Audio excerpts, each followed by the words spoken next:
Pechanga Arena, San Diego, the site for indoor soccer action tonight. It's the San Diego Sockers, the Kansas City Comets, a first-place showdown in the Major Arena Soccer League. Good evening, everybody. Alongside Nate Abadea, Craig Elston on hand with you. All the eyes of the MASL are on Pechanga Arena, San Diego tonight. It's number 1 San Diego, number 2 Kansas City, one of the most anticipated matches of the season. And I love it. We're the only show in North America tonight. The eyes of the Major Arena Soccer League are on this one. A lot of people tuning in back in Kansas City tonight, and a good crowd expected to be on hand here at Pechanga Arena, San Diego. Absolutely. The Sockers are 4 points ahead of Kansas City right now for that number 1 spot in the MASL table. Sockers have won 10 in a row. San Diego's the hottest team in the league. And don't look now, but number 37, Craig Childs, he's hit the fountain of youth. Wow, and he's also hit himself a great mustache. We'll get to that later if we need to. But as far as the goals and the assists and the wins, he loves to win, and he loves to do good things for the San Diego Sockers, and I love that. The fountain of youth that has been found, he's looking good as ever, so long may it continue, and especially here tonight. Leo Gibson is not here for the Kansas City Comets. Our Melissa May will have more on that momentarily after the break, but being honest, the way the Kansas City Comets offense runs, it runs through defender John Sosa. The ex-Socker is having a career year. Sosa is having his best season as a Major Arena Soccer League player, and definitely is going to be a big factor tonight on both ends as far as defending and being a leader in terms of defense for this Kansas City team and shutting down the likes of Craig Childs, but also getting forward and being a focal point of that Kansas City attack. This should be a fun one, folks, and we're so glad that you've joined us for part of your evening. We'll be right back with Melissa May's report, starting lineups and kickoff next on MASL TV.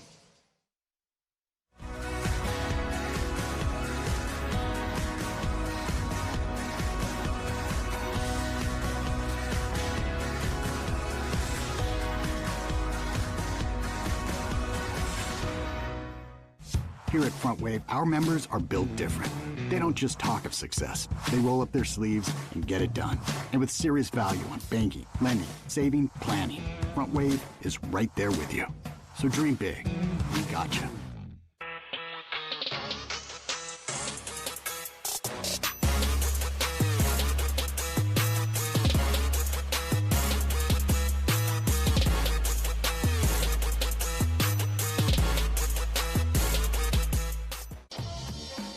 Your team.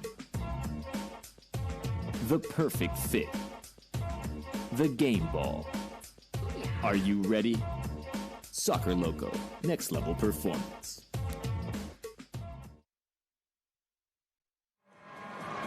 Starting lineups are being introduced here at Pechanga Arena, San Diego. The San Diego Sockers and the Kansas City Comets are just moments away, live, free, and in HD on MASL TV.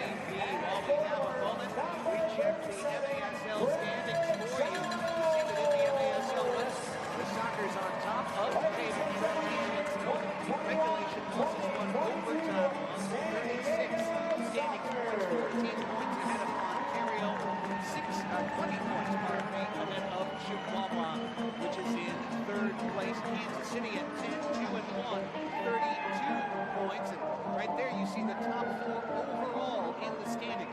San Diego, Kansas City, Florida, leading their respective divisions. Baltimore is currently the top wild card spot, but there's just 7 standing points separating 4th and 9th place.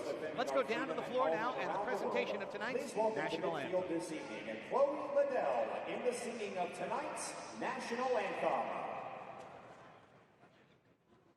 Oh, say, can you see by the dawn's early light what so proudly we hailed at the twilight's last gleaming, whose broad stripes and bright stars through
you, Chloe, and thank you, ladies and gentlemen.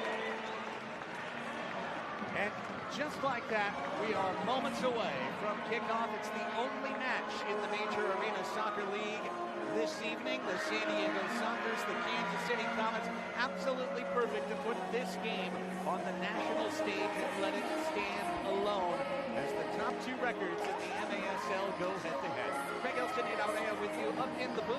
Let's go down to the floor now and welcome in the third member of our broadcast team. A special good evening to Melissa May. The Sockers are coming off 9 days of rest, and we're expecting to play against indoor soccer legend Leo Gibson. Gibson is just the second player in MASL history to collect 400 points.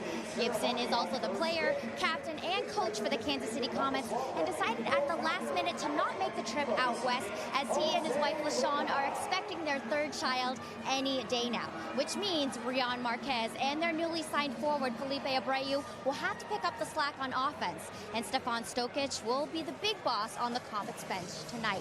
Craig, Nate, back to you.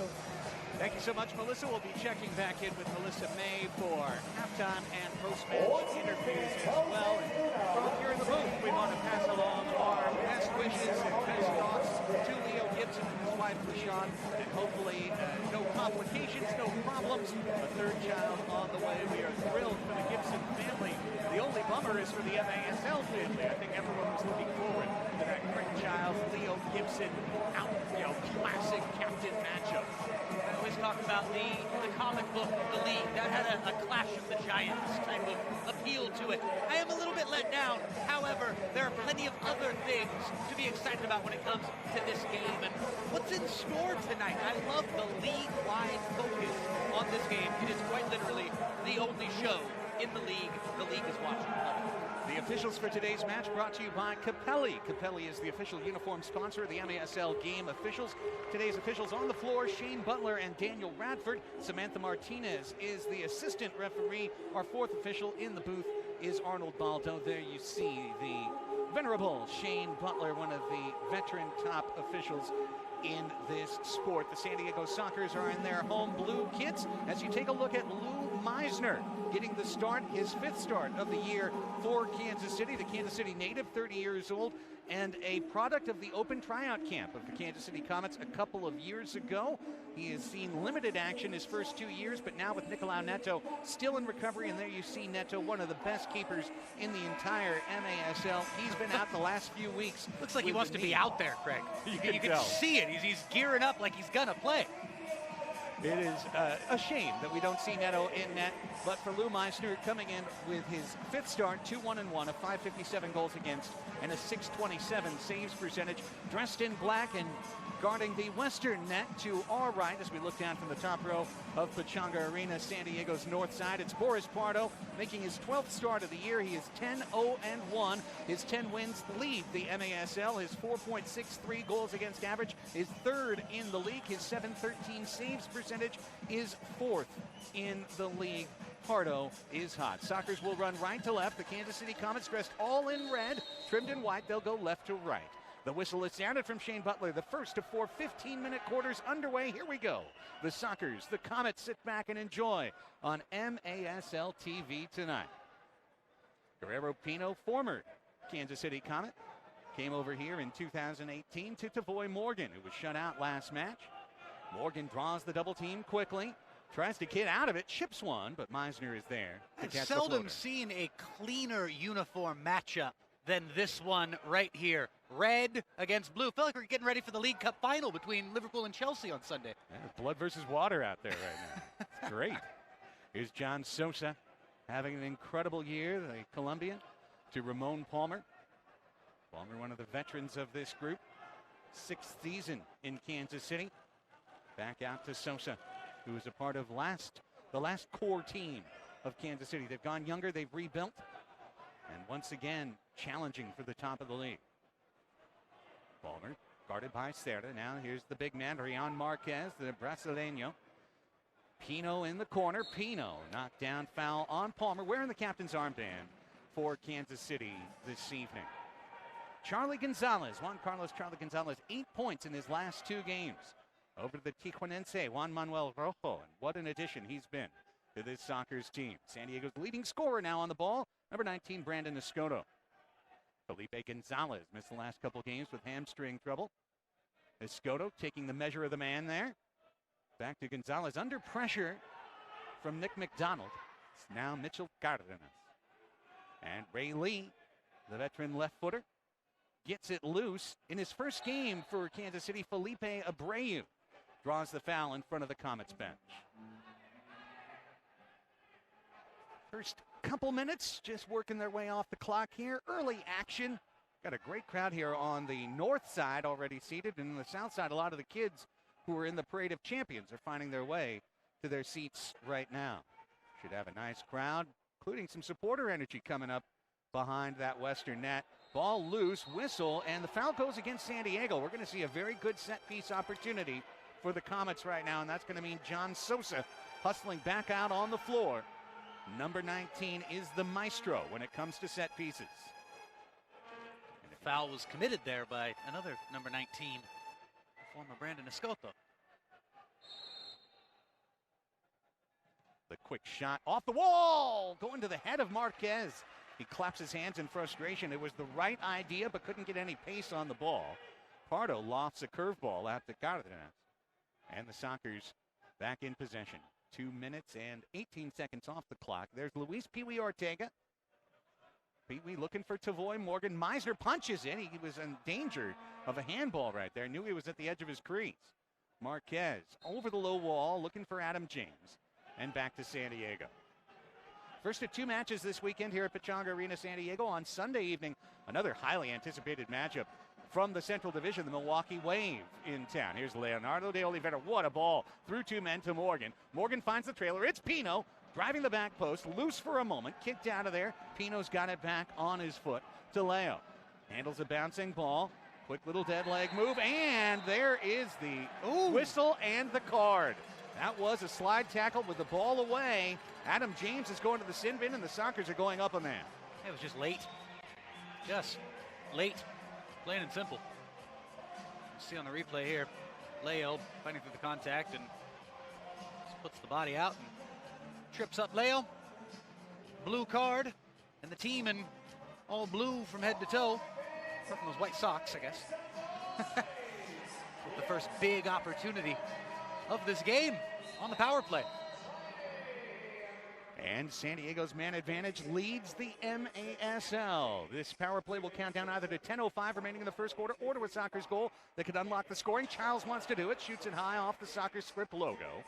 Out there with Leonardo de Oliveira, Charlie Gonzalez, Brandon Escoto, Tavoy Morgan. Here's Escoto with space. Escoto for Morgan and just ahead of his foot. Childs digs it out of the corner. However, good ricochet, excellent defensive pressure there by number 31, Christian Andreas. The Brazilian who scored a shorthanded goal recently. Forward to Leo now. Leo will drop it off for Escoto. Minute 22 on the penalty. Adam James for a slide tackle. There's Childs to Gonzalez. Charlie marked by Andreas. Out of the corner, it's Tavoy. Leads the Sockers with 6 power play goals, second in the MASL. Escoto, one touch. Leo in the corner. Leo, quick kick save by Meisner. Leo fights for the loose ball. Gets a toe on it. Sosa steps into him. And we've got a foul on Kansas City. Set piece coming with a man advantage. See what Childs wants to draw up here. He's pretty much in charge of which training ground masterpiece is to be chosen here. You hope it's a masterpiece from a Sockers point of view. Halfway through the penalty, 1 minute left in the man advantage. Childs, where does he want to go? Chip to Leo is on. Going to play it the safe ball to Charlie, to Escoto. Around the umbrella, the Sockers go. Eventually to Leo, just in much less artistic fashion. San Diego 17 for 25 on the power play, 68%. Tavoy Morgan had a chance to shoot or find Childs. There's 44 seconds left. Leo with a little space. Trying to get the shot. Solario blocked it. Well done. Pardon me, Andreas. Now, Gonzalez. 33 seconds on that man advantage. You don't see it on the clock, on the screen, but we'll keep an eye on it for you. Under 30, it is Leo. Leo tried to drive the cross pass. It was blocked by Palmer. Chipped out, and there's 22 seconds on the man advantage. Unfortunate bounce for Kansas City, put that one out of play. So the Sockers can enact a quick restart. Here comes Escoto with 18 seconds on the power play. Chips the corner, too hard, away from Leo. Punted out by Sosa, and then off the low wall by Charlie Gonzalez. There's 10 seconds on the man advantage. And with excellent ball pressure by Andreos. Now here's Gonzalez with 5 seconds. Gonzalez turns to his right foot, shoots. Meisner the save, and the power play elapses out of the box is Adam James. Even strength, 5-on-5. Kansas City at 57% is another foul on the Comets on their PK. So that goes up just a bit right there. 7th in the MASL. Best chance of the whole power play came with, 2 seconds left on the thing. What a save that was. First real test. Kansas City netminder. Escoto drives it into the wall. And that will skip over the wall and out of play to Kansas City. Well, Lou Meisner has shown over the last 4 matches, Nate, and I've gone through the tape of all of this. He can be a very good shot blocker. Meisner can make some terrific saves.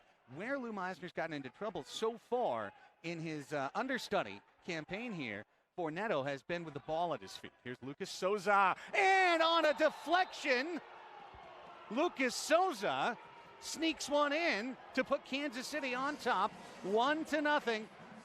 Nothing but bad fortune for Boris Pardo there, and literally nothing he could do, helpless to the result. A man from Sao Paulo with 9:42 left in the first quarter buys a ticket for the raffle and wins it. There you go. Sometimes just putting a shot, the general direction of goal, can be a good thing with a little bit of luck on its way. Pardo completely wrong-footed, nothing he could do. So it is Souza from Marquez. Sosa will take it, absolutely. At 5:18. And Christian Gutierrez got that big boot out there just a little bit late. A little bit late. Not quite as late as the blue card foul for moments ago. And I don't know if what I'm about to say even makes any sense, but I'm going to say it anyway. That was one of the prettiest ugly goals I've ever seen. It was just a tragic rainbow from San Diego's perspective, arcing over Pardo's head. Tragically beautiful. The Comets fans watching are thrilled. Here's Felipe Abreu working off the left mid-wall. His first match for the Kansas City Comets this year. Played a couple matches last year. Abreu, who was an assistant coach at a small college in the KC area. That shot is high and out of play by Souza. And 6 minutes elapsed, 9 remaining. So quite a turn. The Sockers had the early power play, the top power play unit in the league. Had a couple of chances, didn't get anything strong to develop, and then just seconds after the kill elapsed, the deflection goal, and the Sockers down at home. Here's Morgan between 2 men. Sosa comes over. That's S-O-S-A, John Sosa, not to be confused with number 7, Lucas S-O-U-S-A, Souza. John Sosa, along with Palmer, wearing the 2 captain's armbands for Kansas City this evening. Here's rookie Lucia Tetsane, a very impressive left-footed rookie who's been coming on of late. 6 goals, 10 points in 13 matches. Marquez hunts the ball in the corner, draws the foul on Pino, and sets up Sosa for a free kick from that left edge. Hey, don't forget, MASL Primetime is the home for the best highlights, interviews, and action from the MASL each week. Catch the latest episode each Wednesday on MASL TV. Tetsane, speaking of that left foot, blocked by Alan Garcia, called up from SD Soccer's 2. Pino punts, and Sosa heads it over to Souza and gets it back. 8:10 remaining in the first quarter. Here's Marquez and Pino, and this time it's Rian called for the wrestle. Rian Marquez, a man who gets into foul trouble from time to time, leads Kansas City with 25 fouls. There's his 26th to match his uniform number.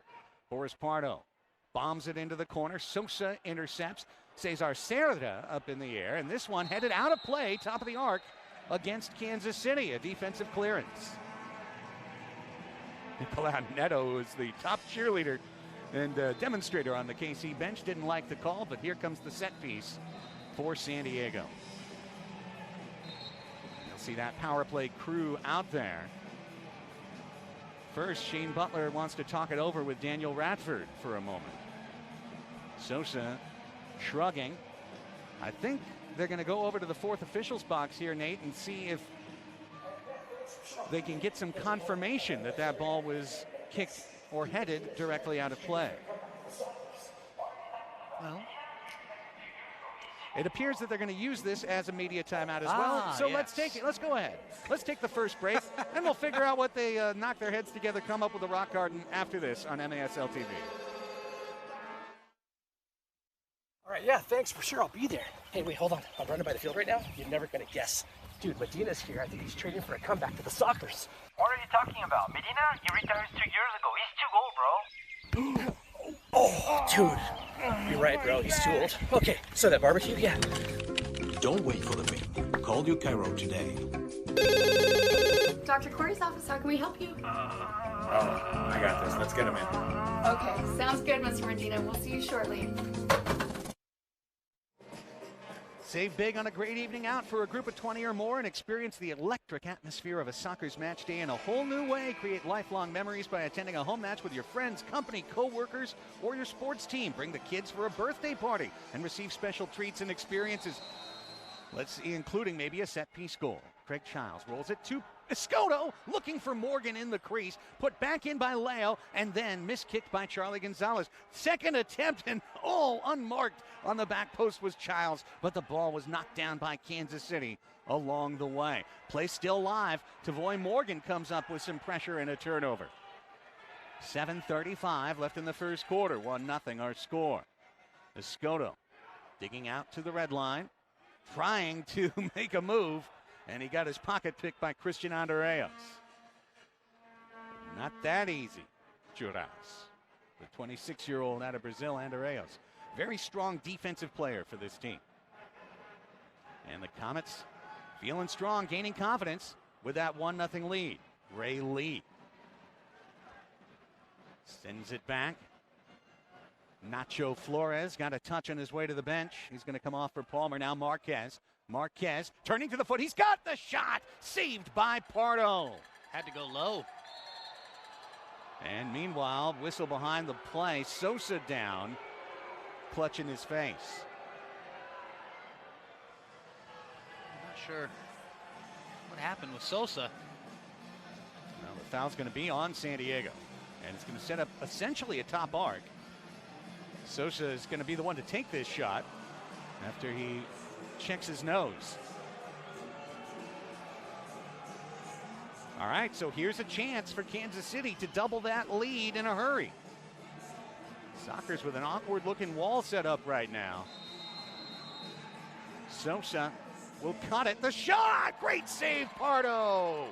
Denying Souza.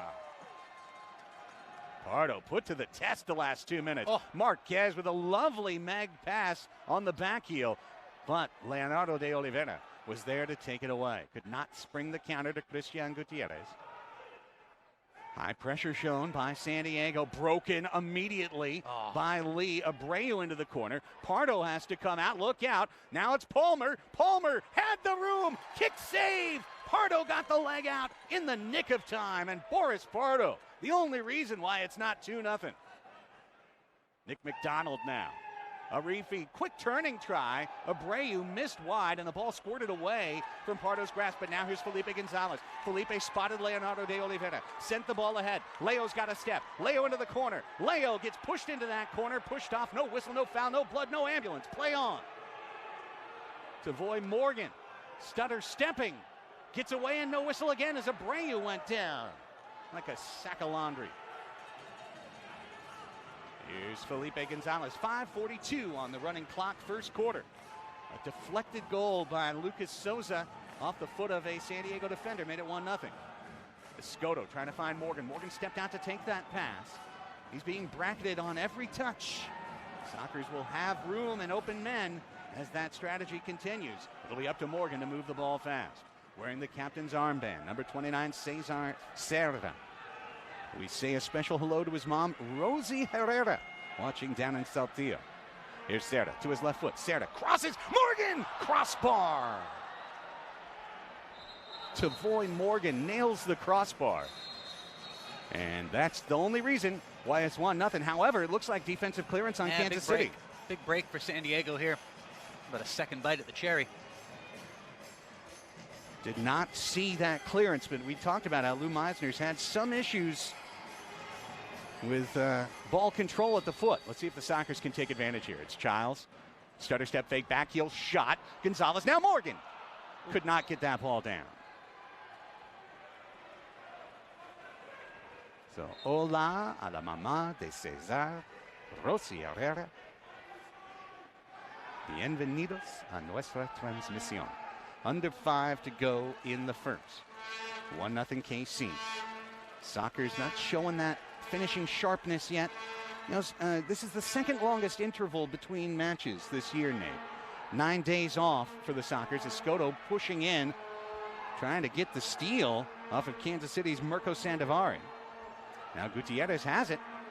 Christian in close quarters, trying to play it back out. Ian Marquez was waiting. Marquez gets knocked down. The foul called on San Diego. Nicolau Neto appealing for the blue from the bench. Neto is trying to have an impact if he's not going to be able to play goalkeeper for the Kansas City Comets. He's definitely an emotional firebrand. Adam James battling with Felipe. He goes down and the foul called on Gonzalez. Felipe mimics the dive. Adam James, with a big smile for him, says, I don't care if I dove or not, but let's see what you think. Plenty of contact down there, maybe eventual fall. A little extra character to it. Souza runs through. Sosa shoots off. It hit the seam of wall and glass, and that was a bad break for Kansas City. Again. Sockers on the counter. Rojo. Juan Manuel Rojo, but in a crowd. Got it back out to Felipe. The 11th minute. Scrambles off into the San Diego night. Under 4 to play. Rojo steps out and shoots off. Well, I was going to mention, second longest interval. The last time the Sockers had 2 weeks off was between their December 19th and January 2nd games. And if you remember, that January 2nd game saw Ontario leading San Diego 3-0 late into the third quarter. Sockers were blanked for about 35 minutes of that game, even longer, I believe, before they got it going. So something I've had on the clipboard, so to speak, is will the Sockers be sharp or rusty? And so far, no real terrible plays, an unfortunate deflection, or it would be 0-0. But 2 set pieces unconverted and a power play that came up dry. Those have been the things that have been fueling the Sockers' 10-game winning streak. Pardo into the corner. Pee-wee's down there with Childs and with a host of men in red. Cerda recovers the ball with Sosa marking him. Cesar Cerda back to Leo. Leo to the middle looking for Childs. Childs back to target. Turns and shoots, and it's kicked out of there by Flores. Should be a corner for San Diego. Good team defense from Kansas City, and make no mistake about it, even without Neto and without Gibson in attack, this is still a strong, organized Kansas City team, and they've shown it. It's a clean 1-0 lead, even with the deflected goal. 12 clean minutes of arena soccer from the visitors in red. Leo would like to change that. Floating to his left and sending in Cerda. Cerda to Childs. Childs shoots too high. Again, the finishing isn't there right now for San Diego.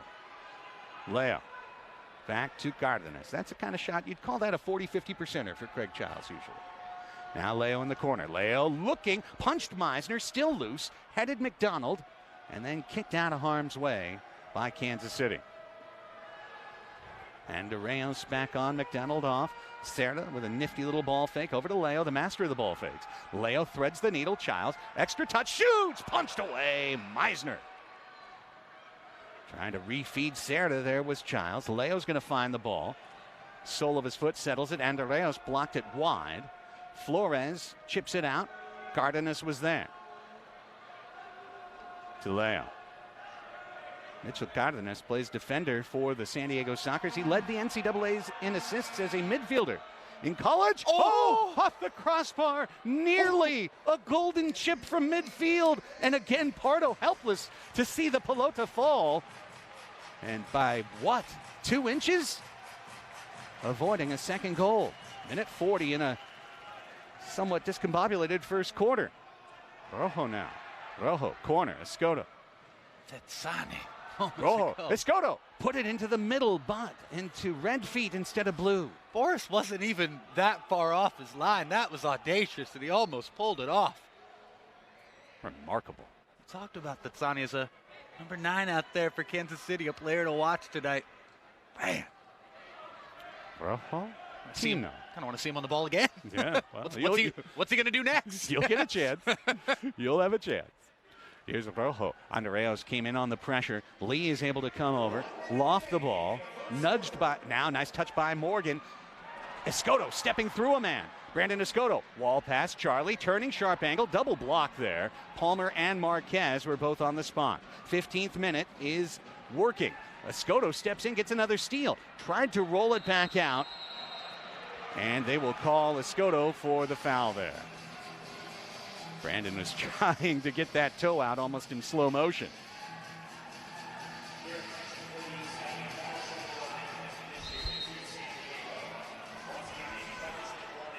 And they call Brandon for embellishment right there. Sandovari did have a hand on Brandon's shoulder. We saw it on the replay. Escoto trying to jump on a loose ball. There's 30 seconds left in the quarter. Brandon, sidewall pass. Charlie tried to refeed. Sosa found it. Gutierrez brings it down in a crowd. Christian goes down and the foul is called. Set piece coming with 23 seconds left. Almost holding your breath, waiting for a whistle there. I think that's what the Sockers were kind of hoping for. And in the end, I think the foul more drawn there than committed. The Sockers will take the set-piece opportunity.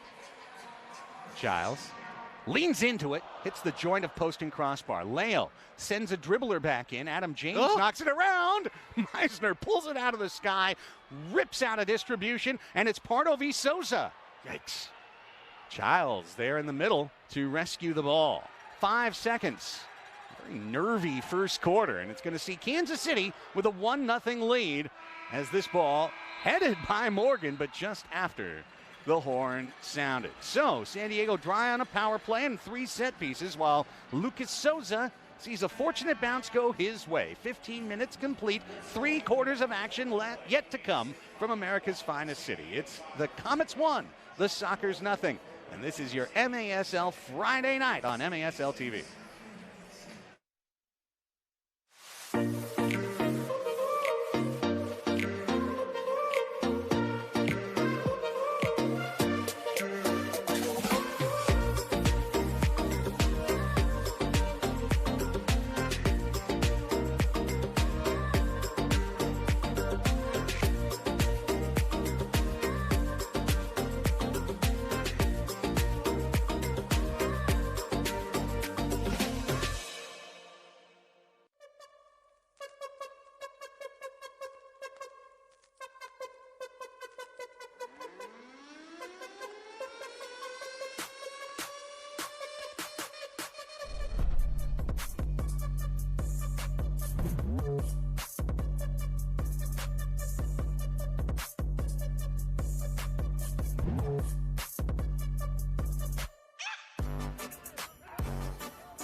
We are getting ready for the second quarter from Pechanga Arena, San Diego. It's the Kansas City Comets 1, the San Diego Sockers 0. First of 2 matches this weekend here from San Diego. The last 2 defending Ron Newman Cup champions meet head-to-head Sunday when the Milwaukee Wave come to town for a 5:05 p.m. kickoff.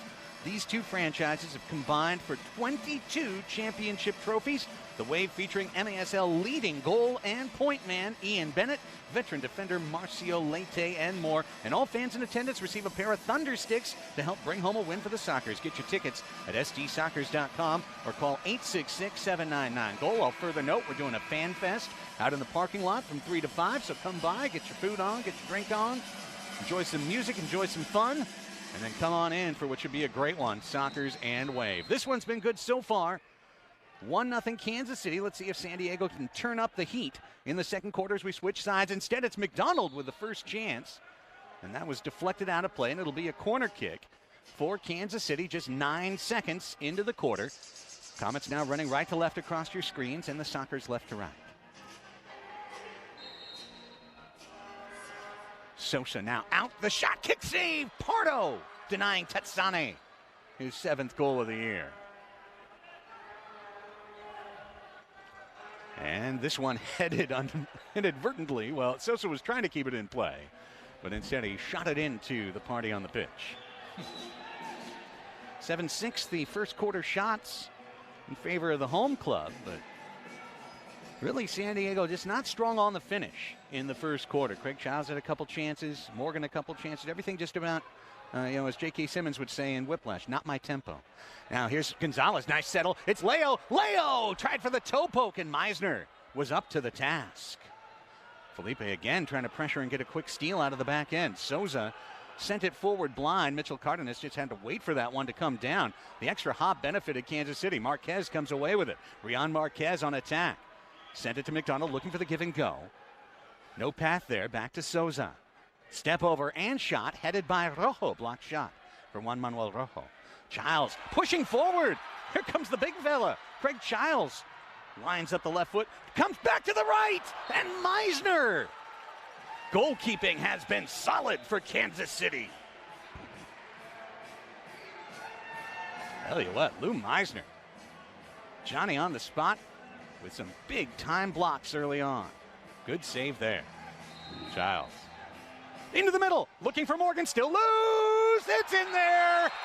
Oh, a hospital ball went limping over the line. They all count the same. The 20th goal for Tavoy Morgan and a 1-1 tie. See on the replay here, set piece just put into a dangerous area. Good first save from Meisner, and couldn't quite see who got the final touch. The Sockers will indeed take it. See right here. There's Tavoy Morgan. It goes off the shin of Tavoy Morgan as he's falling forward. So he did indeed get the final touch. Would have been his goal anyway. 1-1. An unassisted goal for Morgan, his team leading 20th. Right back in the heat. Headed by Pee Wee to Pardo. And that gets the crowd into the game. Andreas now in the air. Pee Wee was able to spot that ball over his shoulder. Escoto to Luis Ortega. Forward, Cerda. Cerda heads it into empty space, jumping off the bench is Childs. Pressuring Meisner. Oh, Meisner took an extra step there. Almost gave the ball to KC a foot away. Did that to Drew Wiedebach in Milwaukee last week at the UW Panther Center there. And now on it again. Meisner just kicked the ball, and Flores falls and draws the foul. Big call. That draws some groans from the crowd right there. John Sosa sends it deep. And it's Rion Marquez. That target knows how to bring the ball down. Over to Adam James. James bringing it in. James gets pushed off the ball with impunity by Pee Wee. Hustling in Sandovari. Wow. Well, it could have been a dangerous play, but he got there. Made the time. As Gutierrez falls, play on. It's James. James dancing wide. James going to shoot back. And Pardo read the play. Now to Escoto. Sockers have numbers. 3v1 developing. Escoto finds Gutierrez. Tijuana to Tijuana off the wall to himself. The skipping shot wide. Second chance, third chance. Wide on the sharp angle. Escoto just missed. Great thought by Gutierrez. And now with that one goal in their pocket, you can always see that confidence level grow. Charlie Gonzalez. Over to Escoto and making a move in. Escoto fakes to the right, comes to the left. His shot blocked by Sandovari. McDonald trying to bring it down. So is Sandovari. Did a good job using his body to hold off Gonzalez for the moment. And the whistle sounds. They're going to call a drop ball as we take another look at a great chance. Here's Gutierrez off the wall to himself. Almost the brilliant Wallace-Scora. The classic arena soccer move. They've given the Sockers a top of the arc here. I guess the ball must have gone over the wall. It's the only possible explanation. What can the Sockers do with it? Childs fakes. Calls Stanky timeout. leg, Yeah. stanky leg. Timeout. And the timeout is called. Again, I want to just kind of pump up Lou Meisner a little bit right here. I mean, this kid has made 3 or 4 great saves that have kept the Comets from being down 1 or 2 goals in this quarter. And really, as you just kind of go through the highlight reel, the guy's been strong. He's been well positioned, and he's been making the right save. They call him a kid. He's 30 years old. Craig Elston. Kid to me. Okay. I mean, well, everyone's a kid to you by that rationale. Regardless of his age, he has played like a worthy, I'll just say it, a worthy replacement.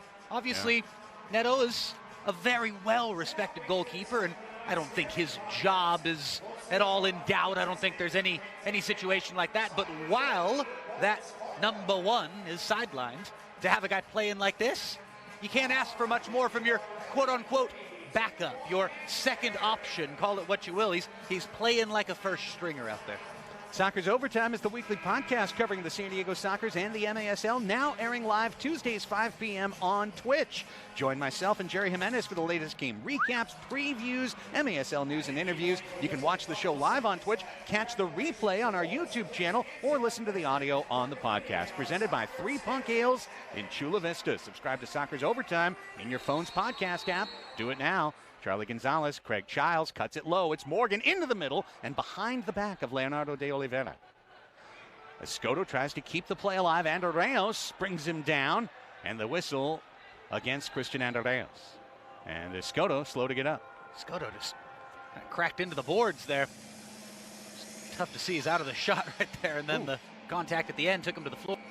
You talk about that Sockers Overtime podcast, a lot of Kansas City representation on the latest episode. Yeah, our good friend Eric Bergrud, along with Nick Vastos, the voices of Comets Soccer. Appreciated Eric joining us. Giles off the wall. I think that was on purpose. Ooh, Charlie. Contact up high. And that is going to be a card. Yeah, that was contact to the face. And look out. Escoto, Sosa, Leo, pushing and shoving by Sosa. That was 2 times he pushed Escoto. Shane Butler's in to try and separate. Sosa and Palmer were the 2 mixing it up. Charlie's still feeling in the ear area or back of the head. But Sosa shoved Escoto there. And now we get a yellow on, it appears, Ramon Palmer. And Shane Butler giving John Sosa a talking to in the interim. So we've got a blue card, we've got a yellow card, a Sockers power play coming up with 11:33 remaining in the second quarter. My goodness. That got spicy quick. We've heard a lot of whistles too. Wasn't the pot's just simmering, and then suddenly one spice just gets poured in. That escalated quickly. Well, let's see. The Sockers got a good chance late on their first power play, but came up empty. Here's try number 2 to try and take their first lead of the night. This San Diego Sockers power play will count down to either 9:33 remaining or to a Sockers goal. So Palmer gets both cards. The blue for push, the yellow for dissent. Leo across to a very open Childs, but he had to wait for the ball to come down. Now Charlie will level it out and shoot just high and wide. Keeps the play alive. 1:37 on the power play. You can see that power play clock on your screen now. Sosa with a little bit of a ragged touch, but Andreos was there to recover. And the Comets able to punt. 1/4 of the way through the power play. 4 minutes complete in the second quarter. Only goal this quarter to Tavoy Morgan in the run of play. Second man advantage for San Diego. Escoto, Gonzalez, Charlie to Childs. Childs on that left wing. Good pressure defense there by Nacho. It's Leo. Now back to Charlie Gonzalez. And De Reyes is out there with Tetsane. Roll to the back post. Cardoso. It is Nacho and Sosa, the other two. Here's Childs, deflected, looking for Morgan with under a minute left on the man advantage. Back to Escoto. Now it's Charlie. Charlie got under it and shot it high with an open look. Meisner will fire it out. And the Kansas City Rat Patrol, as they call their penalty killers. And that's a foul, and that's going to be a card on Charlie. Pulling down Tetsane from behind. Never mind the power play. Sockers go 0 for 2. We are 4v4 for 48 seconds. And then it'll be Kansas City with their first man advantage and a chance to take the lead. Man, Tetsane's speed forced that air. Oh, and they tried to take it quick. Nobody was on the pitch for San Diego, and there's some little bit of infighting going on right now among the Sockers ranks. Some fingers being pointed as far as last little bit of confusion. Great deal of confusion. I think that was a good call. Watching the replay back. Tetsane got ahead and got pulled down. Plain and simple, blue card. 48 seconds of 4v4. And Sosa trying to scramble one loose, but now here comes the Sockers speed. Juan Manuel Rojo. Rojo saw a good touch from Souza get the ball ahead of him for Meisner to be able to push it out over the low wall, out of play, back to San Diego. 36 seconds of 4v4. Then we'll have a minute 13 of Kansas City power play. Why not just play the rest of the first half with 4v4? Oh, it is. Let's just go for it. Let's go big. It's spatially exciting. It is one of my favorite things in the sport, and you don't get it all too often. I kid. We should only have 27 seconds of it because it makes it that much more special. Kansas City showing a really committed defensive effort so far tonight. They've held their form. They've blocked a lot of shots and passes. Yeah, they look like they still have 5 out there. Here's Lee after Marquez got the boot out to control the ball. Ray Lee flips one, looking for Marquez. Rojo got there first. 16 seconds on the 4v4. Sockers want to keep the ball away from Kansas City, quite obviously. Lee has a different plan. Leo tripped up, and that's a fortuitous whistle for the Sockers. That was unlucky for Lee. He almost poked it away and had a teammate get there soon. Ooh. On the change, Morgan had a hopping ball. He couldn't turn to quickly attack. Now it is power play time, and jumping off of the bench or out of the box and getting that steal was Ali Sadal. Now back to Pardo. Sadal not playing a lot. He was in there to serve the 2-minute version of Palmer. Because remember, Ramon Palmer's in there for 7 minutes because he got the blue and the yellow. Souza. 49 seconds on the Kansas City power play. 14 for 31 this year, 45%. Kansas City. Off the wall, off Pardo's hands, but down to Christian Gutierrez. Light tap to Rojo, and now Cerda trying to work his way through the crowd. Sosa is able to track that one down to John Sosa. 31 seconds left on the Kansas City power play. Sockers PK has stopped 13 of 17 man advantages. Here's Lee off the wall, looking for Marquez. Pino got in the way, chipped it off of the corner glass, but Pino got fouled and is down. Not a good sight for San Diego. Guerrero Pino. And it may have been an unfortunate bounce to an area. Yeah, that appears to be the case. However, the bad fortune will continue because the Sockers will see a free kick set up just past where Pino is trying to exhale and recover right now. Recover, yes. There is a period of time. Oh, yes. There is a period of time that must elapse for that recovery to take place, and Guerrero feeling tender. Here's to recovery. Okay, they do give this ball to San Diego. This is what you would have expected, of course. And Pardo past Gutierrez, Cerda. Sockers killing 13 more seconds of PK. And get another whistle here. Another blue card. And blue comes and out. This on Cerda. Wow, hands to the face from Cerda. It was a bit of a late reaction from the Kansas City player. Oh, no. It was up there, though. Can we see that again? Watch again. It's a late reaction indeed, but the hand is in the cookie jar. Well, okay. Unfortunately. So 8 seconds of two-man advantage here. This is wild. And then another full power play on the clock. And Shane Butler's whistle is getting a workout in this second quarter. Here's a 5v3. Only for 5 seconds, but you can score in 5 seconds. Sosa, 2 seconds. Souza, Marquez, and there's the goal. And it happens as Charlie comes out, but not before. And as such, another full power play to come. Kansas City's got the 2-1 lead and a chance to go up by 2. Yeah, big chance here, and took full advantage of the 5v3 right there, making that extra pass. Clean finish in the end of it. And Cerda just got yellowed for coming out of the box. Oh, no. And this is really turning into the ref show right now at Pechanga Arena, San Diego, with the 5th card in 7 minutes. You like 5v5, you like 5v4, 4v5, 5v3. How do you like your game played? Okay, so get this. Get this. Butler does rule that the power play goal scored after Charlie Gonzalez was released from the box. Cerda came out of the box, which was his right, but he said something. And he goes back in the box for 5 minutes.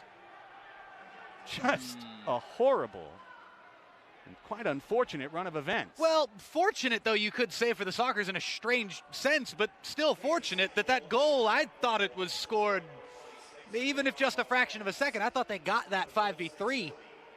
I mean, they'd still be on a power play right now. That's a huge momentum shift potentially. So Marquez from Souza, the power play. Pino fires it wide. Rojo steps to his right foot. Rojo! And cleared by James. That saved a goal for Kansas City. Now this game, Marquez, nice step up steal. Rayan Marquez then goes down. And the whistle sounds. And let's take a look. Oh, that's definitely a foul. He's trying to claim that he was stepped on right here. Oh, he kept that play going there for a second. I don't think there was too much in any sort of stamp in the end of it. But this game's gotten out of hand. Disagreements continue.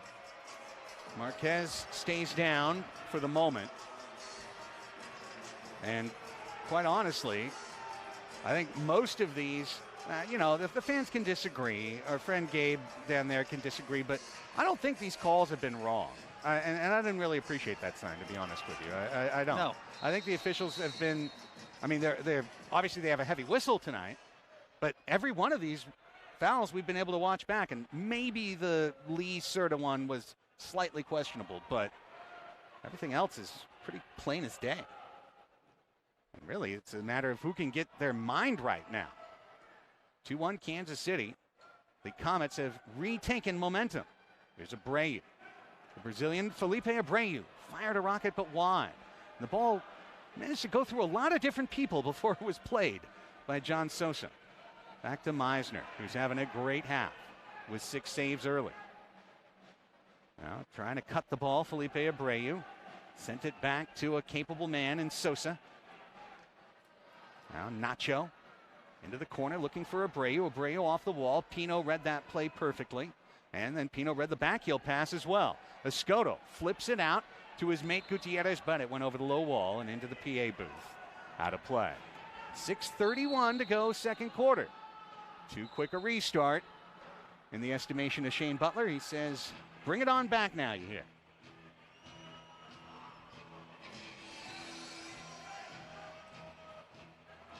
Sosa to Marquez through the legs. Leo there to sweep it up to Gutierrez. Sockers see the long ball forward. It's Charlie from Leo. Head and chest, brings it down. It's at his foot. Now off the bench, it's Childs. Shot it off the wall, gets his own ball back. In the midst of 3 men in red, it's loose and taken away by Sedal. 6:05 to go in the half. A long ball forward. Looking for Nick McDonald. McDonald brings it down on the angle. Was looking to refeed to Siddall. Good ideas there, and the execution just missed for Kansas City. We've got a taut one. 2-1 Comets. Leo spins across the Kaiser Permanente logo. Kaiser Permanente San Diego, proud presenting sponsor of the San Diego Sockers in the 2021-2022 MASL season. Charlie Gonzalez.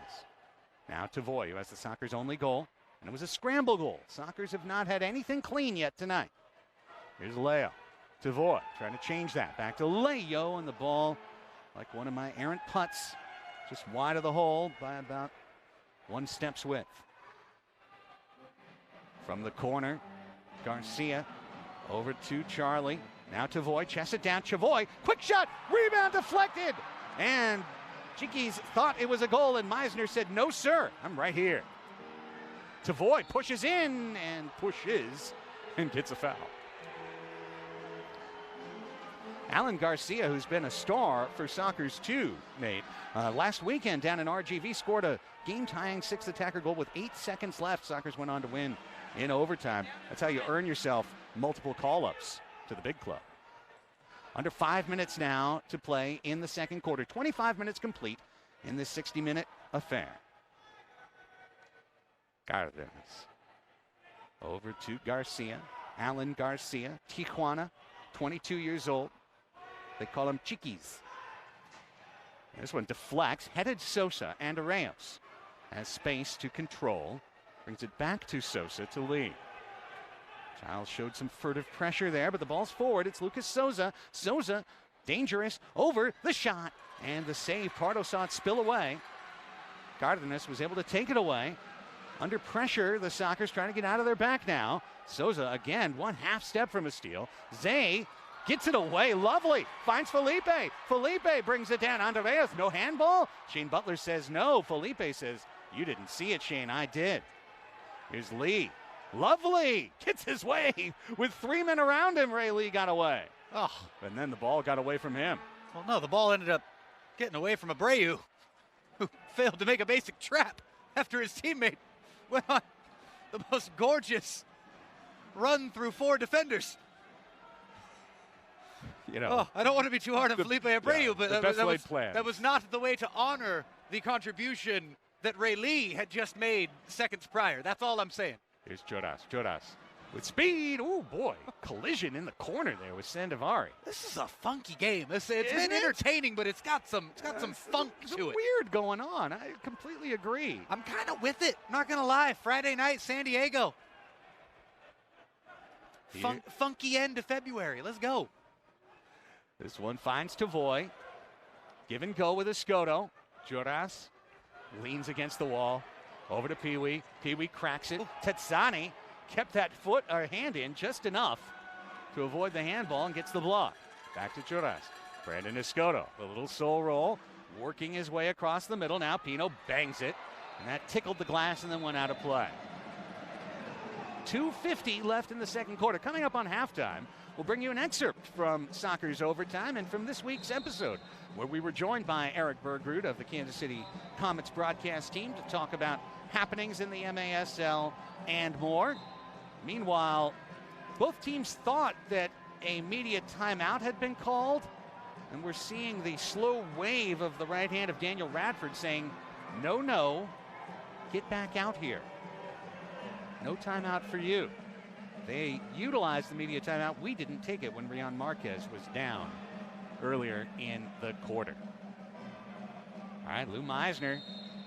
Man of the match so far, Lou Meisner. Flips it out. Pino gets in front of Rion Marquez. Gutierrez along the north wall. Again, pushing and shoving, and Butler was in the mixer, and Escoto comes away with it. And there's Meisner to handle a little baby bouncy. Not sure what Brandon exactly was going for. Honestly, I have no idea. It wasn't that. I got to imagine that wasn't on purpose. Gutierrez. Christian Gutierrez over to Escoto. Brandon trying to leave it off the wall, but no one followed that run. Now Gutierrez spots a loose ball he can track down with 2:15 left in the second quarter. Look out, Rion Marquez. And we've got another big whistle and a foul called away. Quick restart. Shane Butler does not like quick restarts. He says, put it back. I'm in control. I wonder if there's going to be another goal in this thing. Ever? I was thinking before halftime. Oh, okay. Pardo, well, maybe right this second. Ho, Pino in the crease as Pardo went out on safari. Now Nacho heading it into trouble. Marquez went down. No whistle. Charlie lifts it out. Sosa punts it out of play with a little pace on it. That thing rattled aisle 11 on the south side of Pechanga Arena, San Diego. Minute 53 left to go in this second quarter. Well, it is in so many ways, Nate, to be perfectly honest, the half I expected from the San Diego Sockers. I did not expect them to come out well today. It's the nature of it. This team hates time off. Yeah, credit where credit's due, though, to Kansas City. I totally hear. Not the layoff for the Sockers, but as a team on a road trip, playing well. Short, Without their their starting goalie and their great save, Meisner. Their best attacking player without their first-string goalkeeper, and winning. Winning. And now playing the Sockers so far. Playing very, very well. Played a clean game. Listen, all the Kansas City fans understand. Comets are playing great so far. Yeah. Can the Sockers change it? Childs tried to Almost. get it in quick. Yeah. The Skoda scores!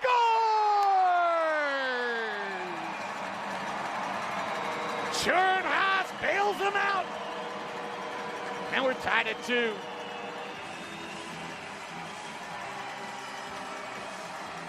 The first goal made in Spanish Town, Jamaica. The second goal for the San Diego Sockers. Hecho en Tijuas. Brandon Escoto. A little bit of a deflection, I believe, off of Marquez. Yeah, wee one. Escoto was able to smash that one in for 2-all. Brandon's 12th goal from Charlie at 13:24. Right back in Kansas City. Marquez, chest, head of Rojo, head of Sosa, shin of Rojo. Sprint of Gutierrez, almost. And James is able to get there first. To Meisner. That's minute 13 of the first half. Long ball lead, but Cardenas is able to track it. Lovely corner pass to Felipe. But then back to Adam James. And again, the Comets can turn and face. Lee tiptoeing, right wing. Marquez in the friddle. Oh, my. Oh, it's got to be a trip on Pardo in the end, I thought, from up here. Palmer. Pardo stopped him. And Butler was right there and said play on. Leo. Gutierrez. Gutierrez in the corner with a man in the middle. Oh, just past Felipe. 40 seconds. Leo stutter step. Tried to shovel it into Gutierrez. Punted out by Marquez, and there's 33 seconds. Entertainment value going up. That would have been interesting had the foul been given against Pardo. Of what kind of foul would we have been talking about there? Sure. So go back, replay, and be controversial about. Sure, MASL off the wall is squawking already. 16 seconds left. Someone else is complaining about something else. Here's the long ball into the corner. It's going to curve in there. Leo knocks it down. 8 seconds. Leo under pressure. Cardenas with 5. Cardenas, again, high press by the Comets. Gutierrez, all he can do is shovel it back to Leo and end the half. As you were. As you were. We played 30 minutes. A whole lot happened. And also nothing happened. Because we are where we were when we started. Level at 2 apiece. 3 goals in the quarter, 2 for the home team. It was Tavoy Morgan at 1:09, unassisted. Gave Craig Childs an assist on that play. Okay, we'll accept it. I would not have. It's okay. Craig definitely disagrees with my comment. That one was at 1:09. At 6:40, Rian Marquez on the power play from Lucas Souza. But then it's Churras, Brandon Escoto from Charlie Gonzalez at 13:24.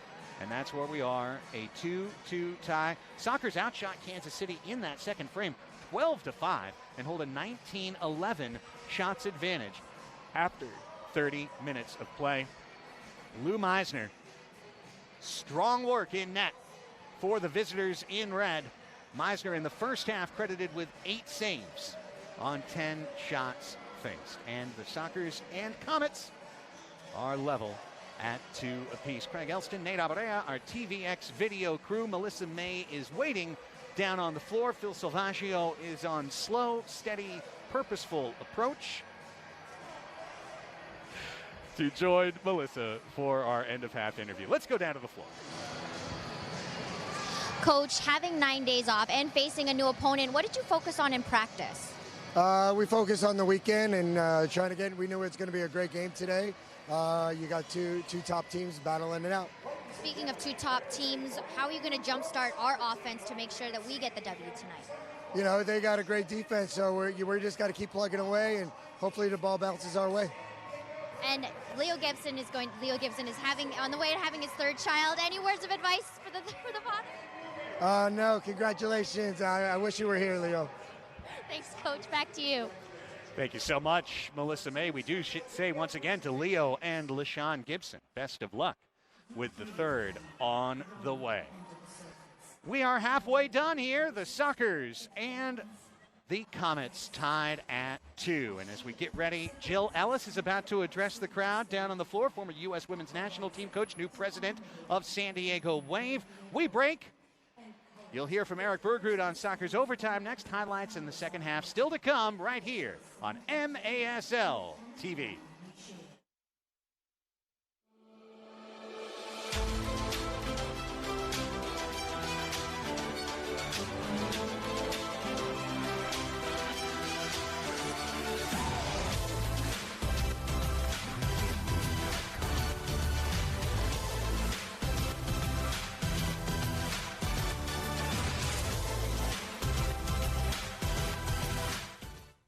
Yeah, thanks, for sure, I'll be there. Hey, wait, hold on. I'm running by the field right now. You're never gonna guess. Dude, Medina's here. I think he's training for a comeback to the Sockers. What are you talking about? Medina? He retired 2 years ago. He's too old, bro. Oh, dude. You're right, bro. He's too old. Okay, so that barbecue, yeah. Don't wait for the mail. Call your Cairo today. Dr. Corey's office, how can we help you? I got this. Let's get him in. Okay, sounds good, Mr. Medina. We'll see you shortly. Here at Front Wave, our members are built different. They don't just talk of success. They roll up their sleeves and get it done. And with serious value on banking, lending, saving, planning, Front Wave is right there with you. So dream big. We got you.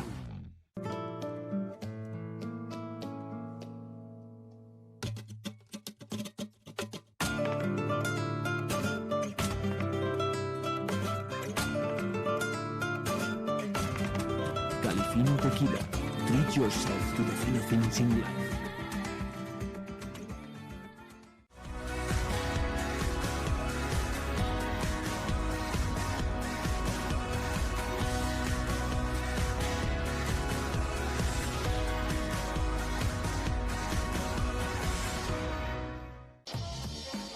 Your team. The perfect fit. The game ball. Are you ready? Soccer Loco, next level performance.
we've set the stage. Now let's get some more dirt. Let's get some more detail. Let's talk to somebody who was there, who saw it with his own eyes. And that is the man who is one of the most popular voices and faces most recognizable in the Major Arena Soccer League. He and Nick Vassos are the voices of the Kansas City Comets on MASL TV. Our friend Eric Bergrud is making his Soccer's Overtime debut right now, live on Twitch and, of course, on our YouTube channel and podcast as well. Eric, Craig, and Jerry out here in San Diego, thanks so much for the time, my friend. Really appreciate it. That hoodie, Craig, just brought back the old feels. When I saw that classic logo, I was like, ooh, 15 champions. We got 15, baby. We're aiming for 16. There's a team in the way in Kansas City, but we'll talk about that. But Eric, we just kind of laid out the planks of the walk here for what happened on Saturday and Sunday. Can you take us through both kind of like the intensity of this rivalry that maybe we don't know just how sharp it is out here on the West Coast, but then also the specifics of what you saw on Sunday? It's a tough rivalry. So sort of a three-way rivalry between Baltimore and Milwaukee, Baltimore and Kansas City, and then what you saw last weekend. And those teams don't like each other. The owners have had issues with each other over the years. The fans apparently this weekend lost it. And so even if people on the field want the rivalry maybe to cool, I'm not sure the fans want to allow it to cool yet. And so the last couple of days has been kind of crazy. So we just, right before you came on, we went through the standings, and I mean, it's cuckoo go nuts crazy there from the 4 through the 10 line. Overall, just, we're about 55% of the way through the league season right now. What, if anything, has really surprised you so far this year? So if you had asked me about a month or so ago, I would have told you for sure the Central Division is going to get 4 teams in. If you were to now ask me which division is most likely to get 4 teams in, I'd say Tacoma would be the 4th team in for the West. And so the 3 top teams, I mean, you said it, are locks. Whether they're locks to win San Diego's a lock to win the division. Florida's a lock to win the division. But should Kansas City hold on, then who's left? I think the surprise team has been Dallas. Chihuahua, I expected them to get their act together. They were putting together players from different backgrounds, different teams, and it was going to take them time to gel. Dallas started 0-3, changed coaches, got Jamie Lovegrove back from the Sockers or however that happened, and look at them now. They're a team to reckon with, definitely down in Texas. What they have to prove to me is consistently winning on the road. Yeah, I agree. I mean, and they've also played so many close games. So they're the team that has been playing these 7-6, 6-5, 8-7 affairs over and over again, and really coming out on the right side of them so many times. But it'll be interesting to see if they can hang on. But it'll also be interesting to see, Eric, how or what, if any, player movement takes place over the next few weeks, because this league has a remarkably late roster freeze. I believe it's the end of March. So you can make moves to the very end of your season. And we talked about it on last week's show. So I'd be curious for your perspective from the Midwest, that I feel like with the Sockers now having won 10 straight, kind of set a level, I feel like other teams right now, we're starting to see they're making moves to try and get to that level. So I think what's going to be interesting, St. Louis already made their move, hasn't paid off, right? So a 2-for-1 with Baltimore. Dallas made their move a long time ago, and I think it has paid off in terms of change of coach, bringing in some veteran players. That team, I think, watch them a couple years from now. They're going to be something to behold. I think the question is, what does Milwaukee do, right? So we don't know Marcio Leite's prognosis. We know they're short a target forward, who, by the way, Huffman been playing fantastic at target forward. He scored as an outdoor player. He scored goals. He was made a defender indoor, but I think he'd rather be scoring goals.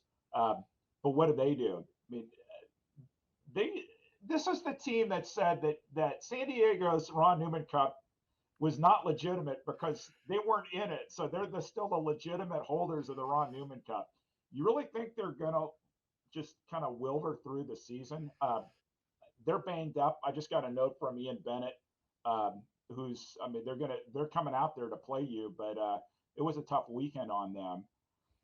I wouldn't be surprised to see a move there. And then Utica has been making all sorts of moves, right? But yeah. It really hasn't moved the needle too much for them. So Milwaukee's the team I would look out for just to see. Yeah, you mentioned Capinos in goal. I saw that this morning, but I've disagreed with Milwaukee fans who've been laying the responsibility for their woes at the goalkeeper position. Perella was lights out against Kansas City this weekend. I think there's other issues there on the field.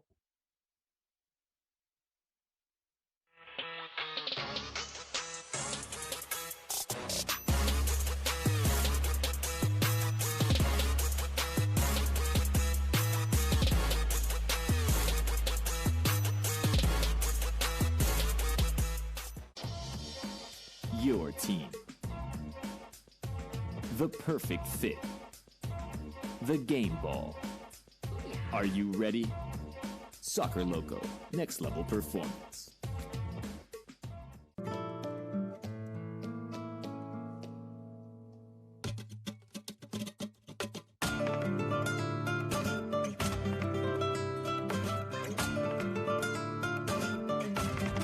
Califino Tequila. Treat yourself to the finer things in life. Here at Front Wave, our members are built different. They don't just talk of success. They roll up their sleeves and get it done. And with serious value on banking, lending, saving, planning, Front Wave is right there with you. So dream big. We got you. All right, yeah, thanks for sure. I'll be there. Hey, wait, hold on. I'm running by the field right now. You're never gonna guess. Dude, Medina's here. I think he's training for a comeback to the Sockers. What are you talking about? Medina? He retired 2 years ago. He's too old, bro. Oh, dude. You're right, bro. He's too old. Okay, so that barbecue, yeah. Don't wait for the mail. Call your Cairo today. Dr. Corey's office, how can we help you? I got this. Let's get him in. Okay, sounds good, Mr. Medina. We'll see you shortly. Players back out on the floor. Well, the Sockers are. Comets are making their way out. We are in halftime, 2-2 the score. Let's bring you the first half highlights now here on MASL TV. Lou Meisner putting on a show in net. Diving save to deny Charlie Gonzalez early on. Later, Leo on the touch. Lovely pass out. Craig Childs, wrong footing. Meisner still made the reaction save. Well done. In the second quarter, Childs turning and a kick save by Lou Meisner. And he wasn't done. Again, Childs on the front end of the pass, Leo on the back end, and that one was ticket to go under crossbar until Meisner pushed it away. Kansas City got the first one, and it was a lucky one. The shot outside by Lucas Souza. Christian Gutierrez put his foot out and deflected the ball. You can see Boris Pardo saying, don't do that. Let me see the shot. I'll take the shot. On a corner restart, Tavoy Morgan just kept working. Ball bounced off his thigh and went in, and it was a 1-1 tie. But on the power play, a 5v3 power play, Lucas Souza down to Rion Marquez, shoots it right as Charlie Gonzalez comes out of the box for his 12th goal of the year. Set piece once again for San Diego. Original try fails, but out to Brandon Escoto. Finds that side netting as you've seen him do so many times in his career. 2-2 the score, third quarter kickoff next. Craig Childs exhorting his troops. Let's see, Nate Abreu, what happens coming out of the locker room and what the tenor will be from both of these clubs. Again, the Sockers play Milwaukee on Sunday, and then 1 week from Sunday, annual tradition returns better than ever. Sunday, March 6th, the Sockers host the Chihuahua Savage, hottest team in the league other than San Diego, on Alumni Night. 5:05 p.m. kickoff. We will honor pre-match the 40th anniversary of the Sockers' first ever championship team from 1981-82. Sockers legend Kevin Crowe will be in the house. He will make his first appearance at the sports arena in the modern iteration of the San Diego Sockers. And at the half, Legends of the Past will run 6v6 in a special halftime game. Get your tickets for Alumni Night now. Visit stsoccers.com or call 866-799-GOAL. The 7-time MISL champion, Kevin Crow, 5-time Defender of the Year, 6-time first-team All-League. My goodness. It's going to be a fun night. Can't wait to have you here. We got a fun one with 30 minutes left. Here, San Diego Soccer's Kansas City Comets tied 2-2 with Melissa May. I'm Craig Elston, and with third quarter play-by-play, I gladly turn things over to Nate Abarea. Thank you very much, Mr. Elston. My name is Nate Abarea. Pleasure and a privilege to be with you here on MASL TV, coming to you live all over the world from right here in San Diego, California. 2-2. A whole lot happened in that first half, and as my broadcast partner said at the end of that first 30 minutes, it was almost like nothing happened. So here we are, tie game, 30 minutes to go. 1v2, the two best teams in the Major Arena Soccer League in this 2021-2022 MASL campaign. The former Kansas City Comet, Guerrero Pino, forward to Tavoy Morgan, who slices high and wide. Hands to the face for Tavoy, who knew he could obviously do a little bit better with that. Kansas City attacking from left to right on your screens. Soccer's in all blue, defending the goal to your right, attacking the goal to your left here in this third period on MASL TV. Boris Pardo gets his first touch. The half may have gotten inadvertently stepped on there. Rolls out for Leonardo de Oliveira. Little personal milestone, very close for Leo. Yes. Could this be it? Oh, well, the assist could be there. Wow. Cries of handball. They say it went off the chest of the Kansas City player. But the next goal for Leonardo de Oliveira would be number 100 as a player in the Major Arena Soccer League. It's a pretty cool little milestone. If you could get it tonight, it would probably be a pretty big goal in terms of competition for wins and losses. Forget the personal accolades, so it'd be cool to combine it all for Leo. Nice ball down into Childs. Velcro trap with that chest, tried to center it. Soccer's got their first goal on a Craig Childs ball into a dangerous area that ricocheted off the shin of Tavoy Morgan. A whole lot brewing in attack tonight. Soccer's then had a deflected goal from Brandon Escoto. It was a nice goal. It was a hard shot with his left foot, a little half volley, but it did take a deflection. 2-2 your halftime score. Sosa made it 1-0 for Kansas City. Tavoy Morgan tied it at 1. 2-1 KC. Rian Marquez and Escoto, as you heard, brought it even at 2. That is where we currently stand. 12:40 on a running clock here in the third quarter. Look out. Awkward one, Pardo. Thought he did just enough. It'll be a restart for Kansas City. Soccer's in Wave, Sunday, 5:05 p.m., 3 o'clock Fan Fest in the parking lot. Thunder sticks to everyone in attendance. Get your tickets, stsoccers.com. Whole lot of good stuff going on this weekend. It was so great at halftime here at Pechanga Arena, San Diego. To see Jill Ellis, 2-time World Cup champion, manager of the U.S. women's national team, out here supporting the Soccers. Jill Ellis taking on the role of club president for San Diego Wave. So in that capacity, she was out here representing Wave, but Jill Ellis is also just a name, a personality, a very meaningful presence in the history, the recent history, but when it comes to the accolades of the U.S. women's national team, 2015 and 2019.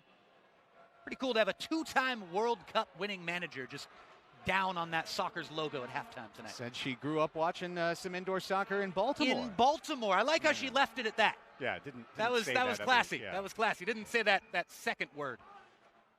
Boris Pardo collects this one. Shout out to everybody tuning in Baltimore today.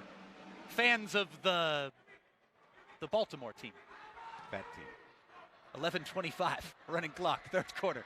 Tavoy Morgan with the yellow boots on, blasted off the wall, and almost, if Pee Wee was just a little bit taller. Luis Midsize Ortega heads that one in. Heads that home, and Tavoy gets the brilliant Wallace score assist. However, Luis Pee Wee Ortega, not quite. lived up to the name. 11 minutes left here in the third quarter. Guerrero Pino, former KC Comet, knows a lot about Kansas City and there's a lot of love for Kansas City. Here's Pee Wee. Oh, what a save! Meisner and Meisner again. Meisner down to his left. The sprawling stop. Tug of the shirt on Cerda. Cerda not getting much love from the officials this evening. Drew a blue card and a yellow card in the first card half. From a red. Yeah. Get a complete set. With a matching candelabra. Blue, yellow, and red. Didn't we give those out earlier in the season? Yeah. But was he here? Butler says I can give them out too. Here by for the way. giveaway night? My goodness. So you could have gotten the commemorative set. You don't need to get actual blue, yellow, and red in a game. Leonardo de Oliveira would love to be contributing as an attacker and get that 100th goal in his MASL career. Instead, he was forced to contribute defensively for San Diego, who are under a lot of pressure here. Guerrero Pino able to really clear his lines, but he gets a polite break as the ball went off of Lee into the crowd. Restart for San Diego in all blue. All blue down to a little bit of white on the socks. Attacking from right to left, and Kansas City in all red. Aesthetically pleasing uniform matchup this evening. As Charlie has this shot blocked. Goes out. Quick restart. Indeed. Mr. 99, Leo, plays to the far side, Guerrero Pino. Rojo, Juan Manuel Rojo. Shoots with the left foot, ricochets. How did it not go in? Unbelievable. Oh. Hands on heads all around the arena. I think the most surprised of all was Craig Childs. Just rolled right past him. Childs. Back to Guerrero Pino. Pino. Out wide to Charlie. Charlie back to Leo.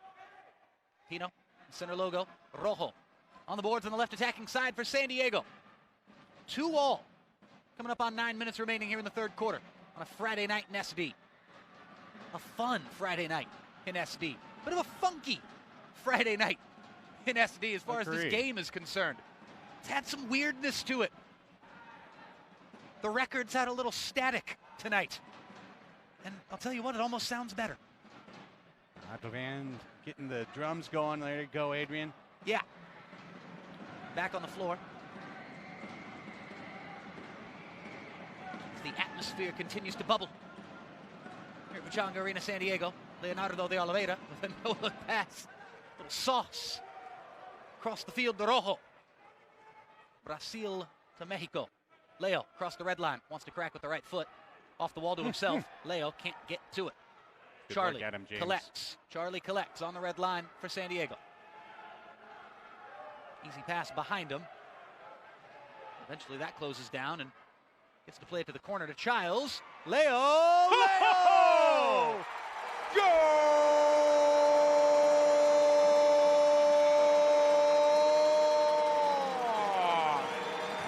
San Diego! And for Leonardo de Oliveira, it's goal number 100 in his MASL career. A beautiful moment in his career and a brilliant moment for the Sockers tonight. They have not led in this game. They lead now.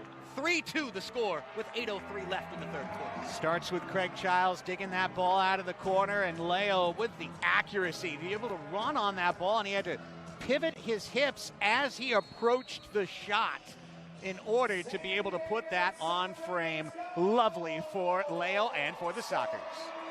Kind of spoke it into existence earlier. Said if he's going to get goal number 100 tonight, it's probably going to be a pretty big goal. And here it is, giving the Sockers their first lead of the night. Trailed 1-0, tied it at 1. Trailed 2-1, tied it at 2. Now it's Kansas City's turn to try to play from behind and hunt an equalizer here at the Grand Old Arena. Cristian Gutierrez. It's the field, the Cárdenas, Tijuana to Mexico City. Whole Western Hemisphere represented, feels like, on the floor tonight. Cristian Gonzalez off the wall. Cristian battling out there. Zay Jose Roberto back in the game. Another Brasileño has his shot sliced high and wide. The elder statesman out there for a few shifts tonight. I think that's going to take us to a break here on MASL TV. Indeed, it will. 7:06 remaining here in the third quarter at Pechanga Arena, San Diego on this marquee night. It's San Diego 3, Kansas City 2. Back with more after this on MASL TV. Soccer's Overtime has always been your weekly look inside the Soccers and the MASL, but now we're not just a podcast. We're a TV show on Twitch. We're not technically a TV show, but we do recap, preview all games. We have some awesome guests all the time, and we're on every Tuesday at 5 p.m. So check us out, twitch.tv/San Diego Soccers. And hey, we're still a podcast. Find us on Google Play, Amazon, Spreaker, Spotify, iHeart, or wherever you get your podcasts. It's a big night for Soccer's merchandise. It's a big night on the field. It's a massive game between Kansas City and San Diego. And if you want to rep the San Diego Soccers, it is also a big night as far as merchandise goes. Online this weekend only, the Soccers home blue kits are $20 off in both adult and youth sizes. That means just $50 for an adult jersey, $40 for youth sizes. In addition, still have a very limited number of Mandalorian replica jerseys from Star Wars Night, our Legend series of throwback jerseys, and much, much more. Do yourself a favor, cruise by the website and get yourself a San Diego Soccers jersey with a nice healthy discount on your side. SDSoccers.com. Kansas City Comets looking for an equalizer. Ball out of play. And it'll be KC ball in the restart with 6:49 left here in the third quarter. Nate got word from downstairs, and athletic trainer Paul Savage, Luis Pee Wee Ortega's hamstring has acted up again. He is out for the rest of the match. Oh, unfortunate for Pee Wee. Scored a goal moments ago, and now he's out for the rest of the night. So hopefully it's just a short-term situation. He's able to rest up and be back. Acrobatic clearance from Escoto. My goodness. Get on the end of this. Back on his feet and flying forward down the right wing. And he plays a pass center to Charlie. Charlie's got Gutierrez, who scuffs his shot. Yep. It was still an awkward one, though, for Meisner. Did a good job just flailing that right boot at it, getting it out. Look out for KC at the other end. What a save from Pardo. Got the a half piece. volley from Andreos. And it's going to go back to Pardo. And the Soccers, as 9 minutes have elapsed here in the third quarter. That was a big save. They have a 3-2 lead, a big save indeed from Boris Pardo, the man from Queens, NYC. We'll see it on the replay here, Craig. Well, actually, we'll see the foul. And not much there. Not much there. To tell you the truth. Yeah, that was a gift. All gifts will be accepted here in San Diego. Choras comes off, just slightly worse for the wear. Laid off. Chance for is. San Diego. Goes wide. Tavoy. Goal!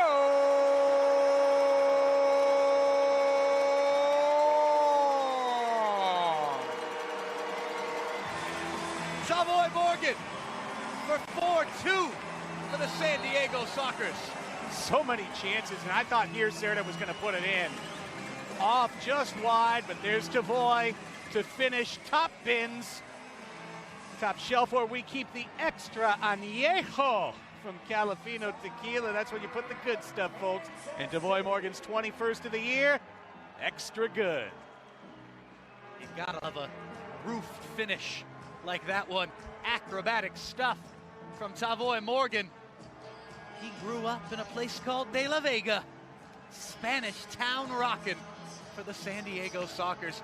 Soccers have a 2-goal lead. First time either side has had a goal, has had a lead of more than 1 goal in this game.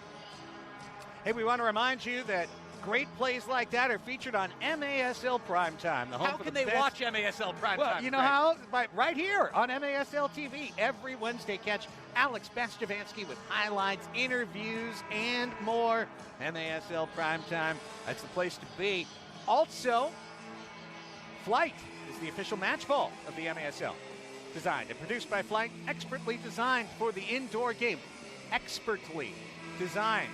Flight is the premier partner of choice. Flight, challenge everything. Expertly read. 5:52 left here in the third quarter. San Diego 4, Kansas City 2. If you're just joining us, the Kansas City Comets led twice in this game. 1-0 and 2-1. Sockers got their first lead at 3-2, and now they've expanded it to 4-2. Thanks to Tavoy Morgan.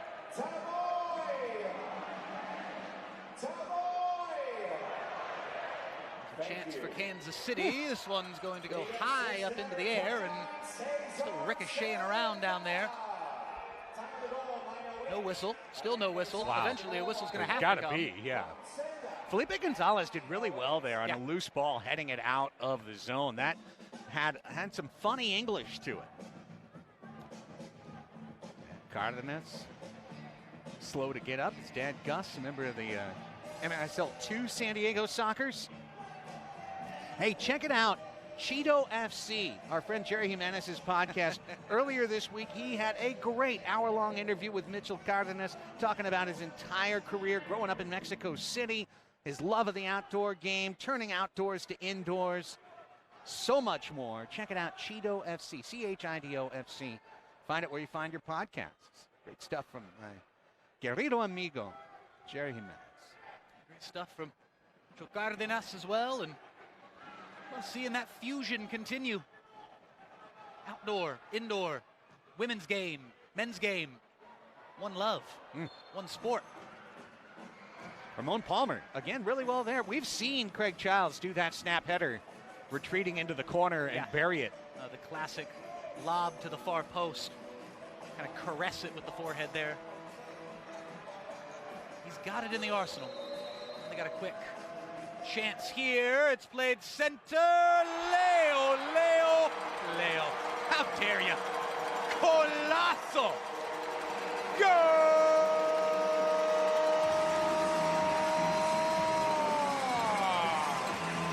San Diego. Leonardo de Oliveira gets to 100 and says, let's get to 101. And as a friend of mine says, this is a thing of beauty. Left foot inside of the left foot. He had already knocked off the extra añejo. Leo measures the Calafino Blanco. Bye-bye, Blanco. You're broken down. And so is the Kansas City defense. 3-goal lead. Man, the Sockers have really taken control of this game. Struggling through that first half. Oh, Rihan tugging on Superman's cape there with Pino.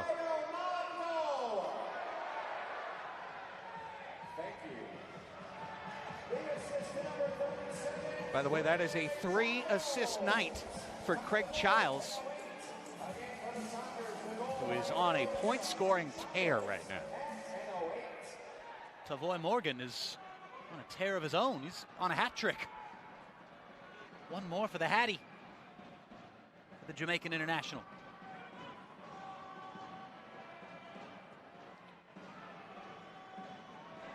Cerda giving chase. Sockers trying to keep the momentum going, trying to ride this third quarter wave for all it's worth and get as many as they can here in the third period this evening. 4 minutes remaining in the third quarter. Cerda. Great try. Into the hands of Meisner. A special hello to everybody tuning in out in Kansas City. Both sides of the Kansas-Missouri line. Much love to everybody out in KC. One of my favorite cities in the world. Can't wait to come visit y'all again. Get out to all my favorite museums and all my favorite bars and restaurants soon enough. Hasn't been a whole lot of opportunities to travel over the last couple years. Kansas City, we shall reunite. A special hello, as always, to Eric Bergrud. Although I'm probably holding out on Depeche Mode references. I feel like that's the only reason why he watches these broadcasts sometimes. Keeping him up. I'm not going to give him one yet. I'm going to make sure he watches the whole game. I think those words are very unnecessary, quite frankly. Well, Craig Elston has just stolen the show, ladies and gentlemen. Enjoy the silence. 2:50 Running clock, third quarter. Sockers 5, Kansas City Comets 2. Fans out in KC, sure you were really enjoying that first half. Not so much this third quarter. The Sockers have taken over. There were 4 goals scored by both teams combined in the first 30 minutes. Sockers here in this third quarter have scored 3. Greg Childs is on a 5-game multi-point scoring streak. 14 points in his last 5 games.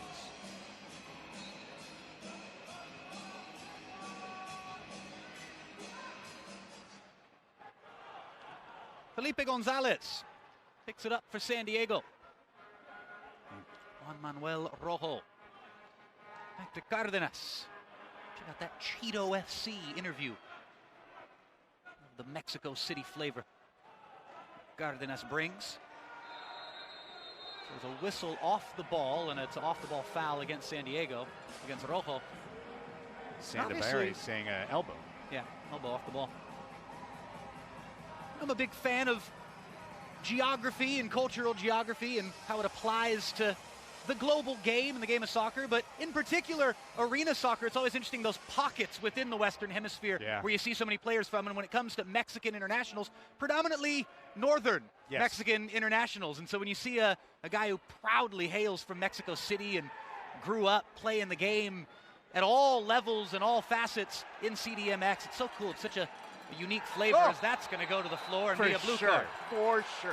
No, it's getting chippy out there again. Yeah, that was a series of calls that weren't made that probably were the right play, and the right decision, but it led to an escalation, and the escalation ends with McDonald and with the blue. Yeah, nobody hurt in the end of it. It's the only one hurt really is Kansas City Comets. Their chances of coming back in this game, because the Sockers, the best power play team in the league, is his head was getting in the way there momentarily, but it was a lot of ball, I got to say, too. He got the ball first. He got ball first, but maybe a dangerous play coming in from behind.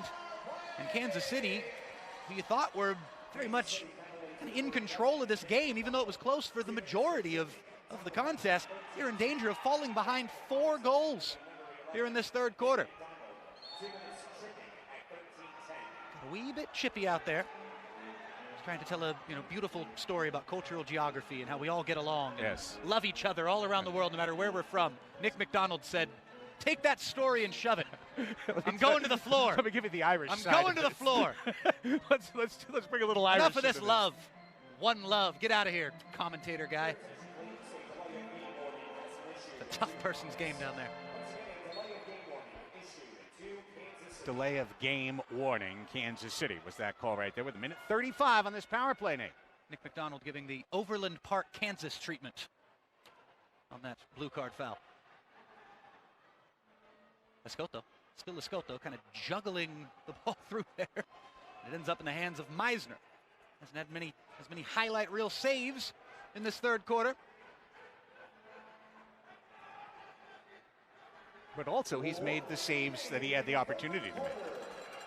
I think Meisner's been terrific. Still been man of the match, I feel like. Apart from maybe Tavoy Morgan, Craig Childs has got a case now as well. Here's Craig Childs. Oh, shot goes just wide. Under a minute remaining. Coming up on 40 seconds left here in this third quarter. It's been all Sockers in the third. Escoto is... Cards coming out again. And with a yellow out? I think we got a blue with yellow. We got the double, the doble.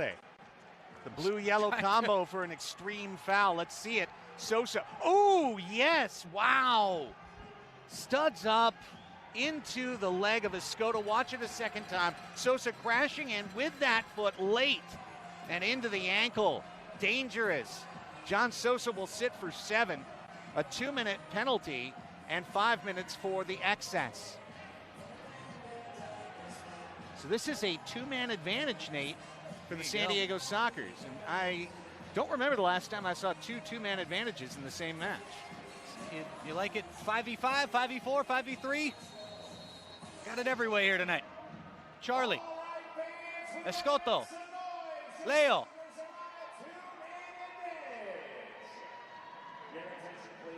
Big steal here. And a great run to go with it. Great run to just kill off some time there Remember, you want to score in these next 30 seconds so that you get both power plays. Exactly. Well, we saw that with Kansas City. Soccer's got a big break in that regard. Back in the first quarter. Here's Leo. Here's Childs. Save. Escoto. Goal. Goal!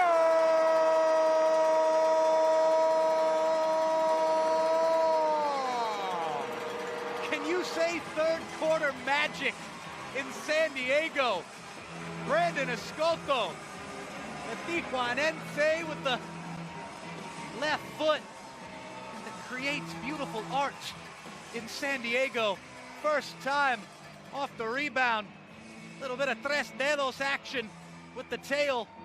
We see it right here. Patience with the two-man advantage.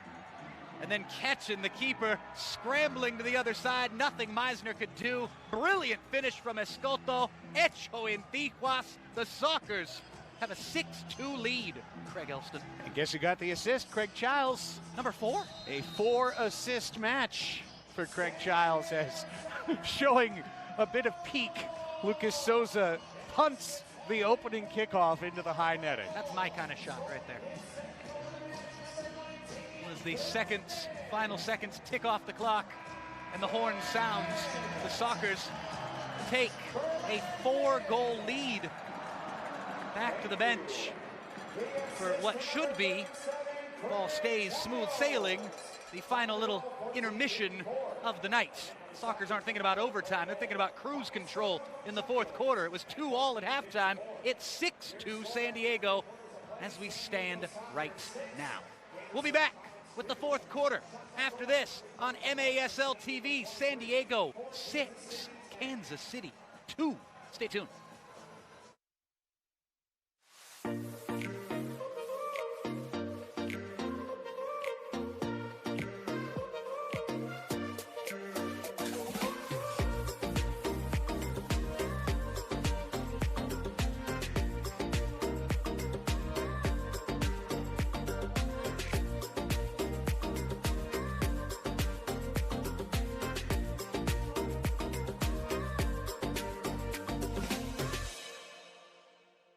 Yeah, thanks, for sure, I'll be there. Hey, wait, hold on. I'm running by the field right now. You're never gonna guess.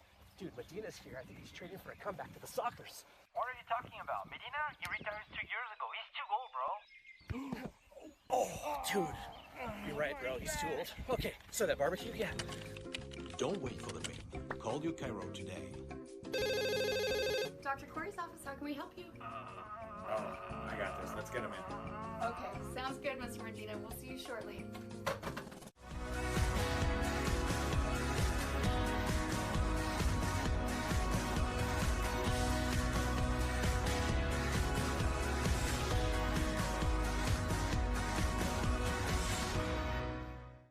Here at Front Wave, our members are built different. They don't just talk of success. They roll up their sleeves and get it done. And with serious value on banking, lending, saving, planning, Front Wave is right there with you. So dream big.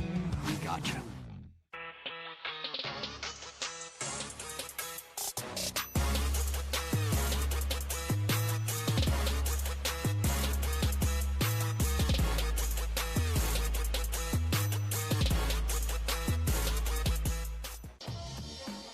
Your team. The perfect fit. The game ball. Are you ready? Soccer Loco, next level performance. Remember to get the latest news on the MASL and all your favorite teams by following MASL Soccer on Facebook and Instagram, and at MASL Arena on Twitter. Again, that's for all MASL social media. And Chill.com is the official CBD brand of the MASL, helping our athletes reach their maximum potential by promoting proper and expedited recovery. Welcome to Club Chill. San Diego Sockers are chilling with a 4-goal lead. It was 2-all at halftime. Kansas City Comets, throughout that first half, they were the superior team. The opening 30 minutes, Kansas City was often looking better than the hosts, who had had a 9-day break since their last game.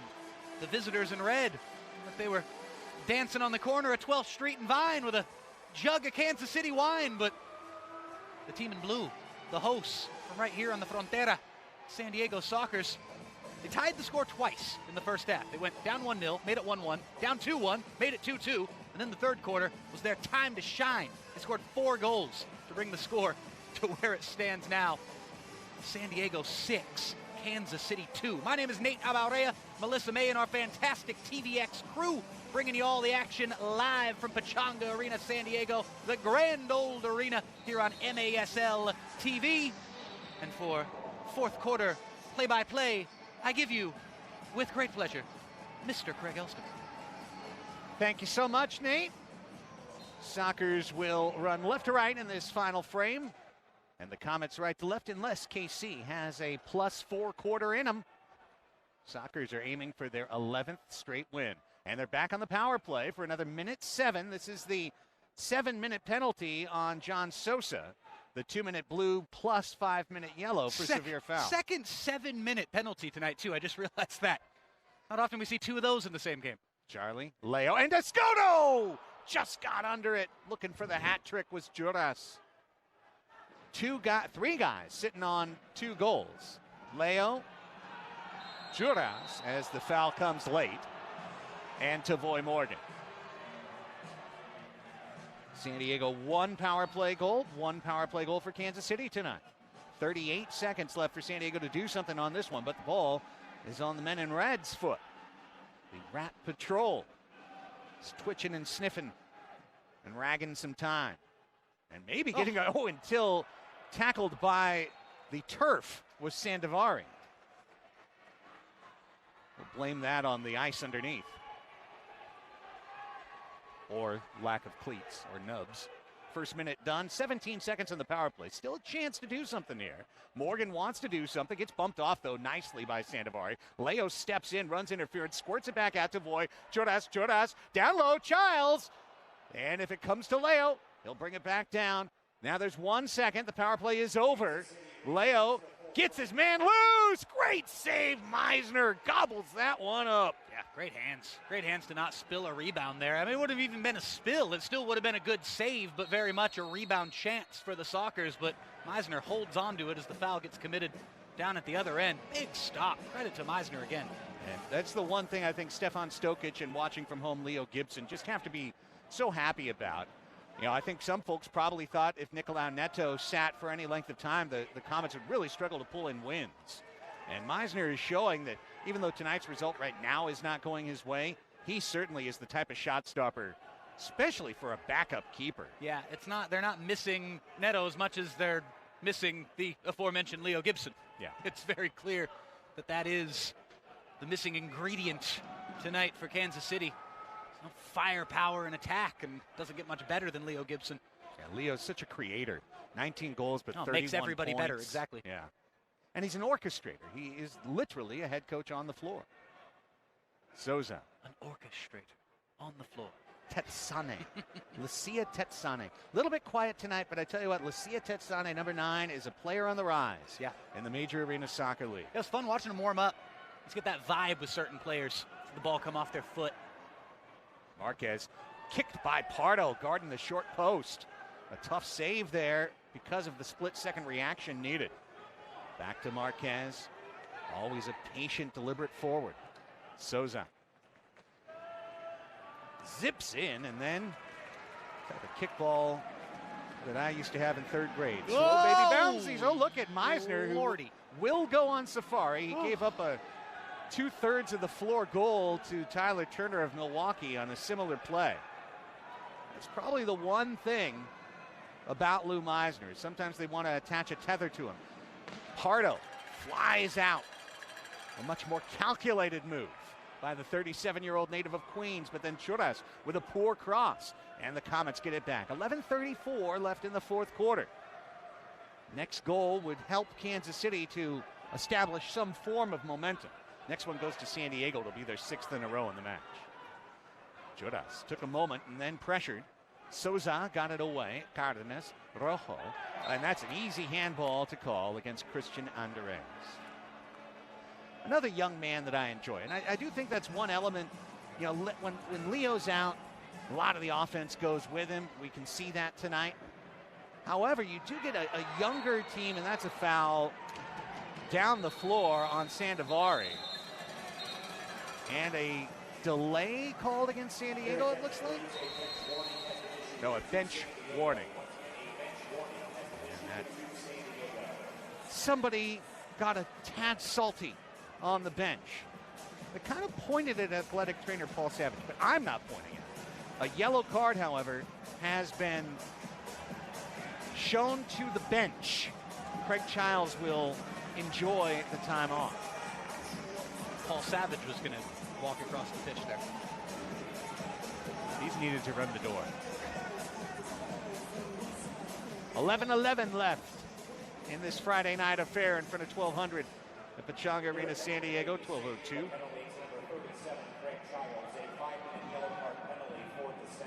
They gave that to Childs. It was not given to the bench, it was given to Childs. An important distinction. 5-minute penalty for that mustache. Are you kidding? Tom Selleck nodding in approval somewhere.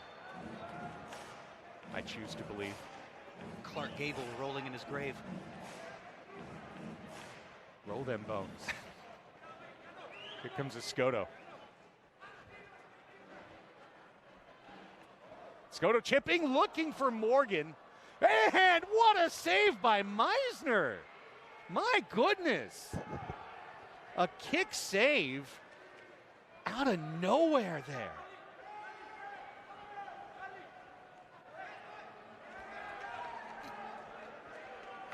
Joras and the Sockers. Gutierrez calling for it on the far wing. Over to Cerda. The Tijuana connection of 4 and 2, Rojo and Gutierrez, not quite together yet. Leo laid off the bench, bangs it to himself, so beautiful, and hits the post. Leo looking for the hat trick. He's worth the price of admission every single game, Nate Abrea. Leonardo de Oliveira, one of the best players in the MASL and definitely one of the most creative and talented. As Gonzalez goes down with no call, it's 2v1 the other way, and there's Pardo with a highlight save on Felipe Abreu. Uh-oh. Oh, dearie me. Charlie down again. Charlie went down the first time. He was brushed and then proceeded to walk over and have it out with the Kansas City bench and waited until somebody reached an arm up and then went straight to the floor. Charlie saying someone was trying to clean out his ear without permission. Interesting to... An unwanted Q-tip. Charlie walked over and got into conversation with 3 or 4 men in red. And we're going to have a confab in the officials box. Interesting to get a look at this and see what I'm talking about here. Well, we remind you that the action continues all weekend on MASL TV. We've got some important and great matches coming up, including tomorrow afternoon at 3 o'clock local time, 6 o'clock Eastern time, the Florida Tropics and the Baltimore Blast. You know, we've been talking so much about the top 2 records in the MASL, but Florida hasn't been playing the last few weeks. They've just had a fallow portion of their schedule, and I'm sure the Tropics believe they are the best team in the MASL and would like to rise in the standings. But without Hugo Silva now in net, will Florida be able to keep that momentum going? Tune in today or tomorrow, MASL TV, 3 o'clock local time for that one. At 4 o'clock, it's Utica City FC and Harrisburg. Watch that if you like. And then at 6 o'clock, it's Tacoma and Chihuahua from Corner Sports Arena. Oh, cannot wait to hear our buddies Carlos and Jaime down at Corner Sports Arena. Chihuahua's won 5 in a row. And I don't know if you saw, but Edgar Torres Gonzalez, one of the great forwards in this league with Monterrey Flash, he just signed with Chihuahua. He'll be on the floor tomorrow. 2 games this weekend down in Mexico between the Stars and the Savage. And I'd also like to say a shout out to our amigo Raimundo Contreras, who just signed with Tacoma, presumably to play these 2 games down in Chihuahua. Good luck to Conte. Shane Butler has asked the captains to convene. We've been hyping up the league in future action. Also coming up on Sunday, it'll be UCFC at Baltimore. Dallas, one of the surprise teams in the league. They will take on the sagging St. Louis Ambush at 1 o'clock local time. At 2 o'clock, it'll be the Tropics trying to pick up a win in Harrisburg against the Heat.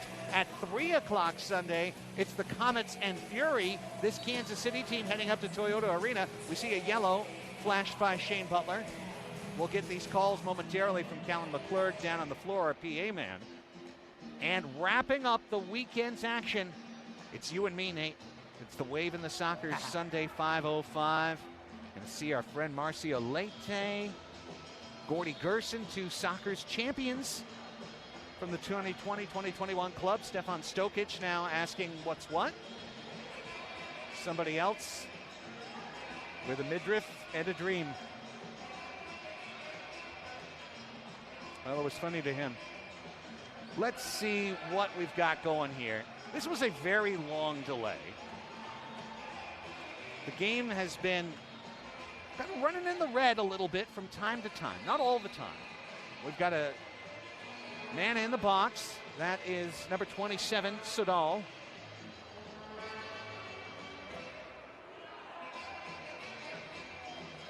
And all the energy of this one has leached out into the night. Boris Pardo says, what? Yes? Me? No. You know, sometimes when I'm doing the co-coms with you, Craig, I fear, in a basketball comparison, I fear sometimes I sound a little Jeff Van Gundy-ish. Sometimes when I'm bringing the color. Here, I can't help but sound a little Van Gundy-ish right there. Can we play? Yeah. Can we play again? Let's Can we do arena soccer things again? It would really be enjoyable. Sudal's in the box. We haven't heard a call down on the floor. You know what really grinds my gears, Craig? All right, I'm done. And this idea of a midseason play-in tournament. Not having it. I only came here to sort out penalties. That was why I showed up tonight.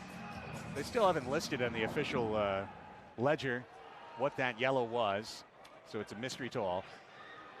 Volleyed at net by Mitchell Cardenas. Meisner has it. Ray Lee works forward. 9 minutes left in this one. We are playing soccer again. It's 6-2. San Diego leading Kansas City. It's the biggest cheer I let out all night right there. We're playing again. I have a great crowd online, too. I've been seeing the concurrent crowd around 1,000 here. So we thank all the great MASL fans nationwide, worldwide. Worldwide. Gotta love it. So international. Marquez in the corner. Let's hope that these two teams give them 8.5 minutes of entertainment here, because the last few minutes were kind of Marquez tipped by Cardenas. Well done. Loose in the box. And there's Felipe Gonzalez with a terrific defensive play. And for San Diego, number 21, Charlie Gonzalez, also a 5-man yellow card penalty for misconduct. Okay, so Sudal and Charlie Gonzalez each get misconduct yellows with 9:32 left. It was Neto that was given the yellow. Morgan tried to roll to the back post, either Allengard and Garcia. One-handed save. Meisner on his hip gets the left paw out. Lou Meisner. Stop shots. Souza. Why? Chipped out of there by Juan Manuel Rojo. 7:42 remaining in the fourth quarter. These are the most cards I've written down all year. 12 cards in this match. It's a lot. Just saw someone. This is another man down. No card, just a whistle here. Saw someone chime on the live chat on the MASL TV YouTube stream saying they, watching the game, are now on a blue card. That was 100% contact in the face with great replay by TVX video right there. Off the Sockers logo script. And the drums get rolling. Here comes Juras. Juras gets rolling. Heads it to himself. He's got runners in the back. Juras dancing out. Souza all over him. Keeps the dribble alive. Keeps hope alive. Goes down. The card is out. Card number 13 goes to player number 31. Andreos got the leg out. Thank goodness these two teams aren't playing twice this weekend, because this is getting ugly.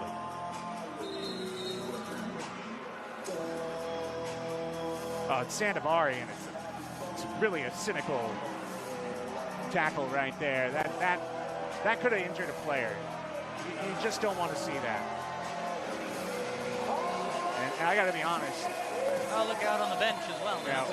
Yeah, we haven't seen something like this in a while. Both benches are jawing at each other. If you can see that, seeing it on the if you can take a shot at both benches here on our video crew. Calm down now, but it did. It just settled down. But we had about 4 or 5 players from each team barking across the glass at each other. You see that in hockey more than you see it here. Boris Pardos coming over saying, tranquilo, settle it down, don't try to win the argument. You're winning the match. So when I celebrated that we were playing soccer again, it lasted 2 minutes. They lasted 2 minutes. There's a 2-minute penalty up on the floor. Let's take a timeout. We're back with the stretch run of this one next. Let's hope we play it. 6-2, San Diego leads on MASL TV.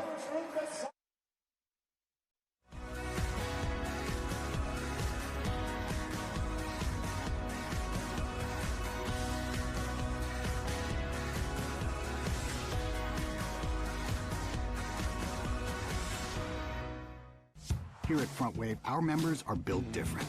They don't just talk of success. They roll up their sleeves and get it done.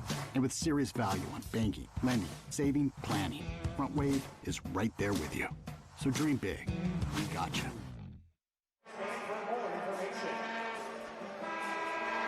6-2 San Diego.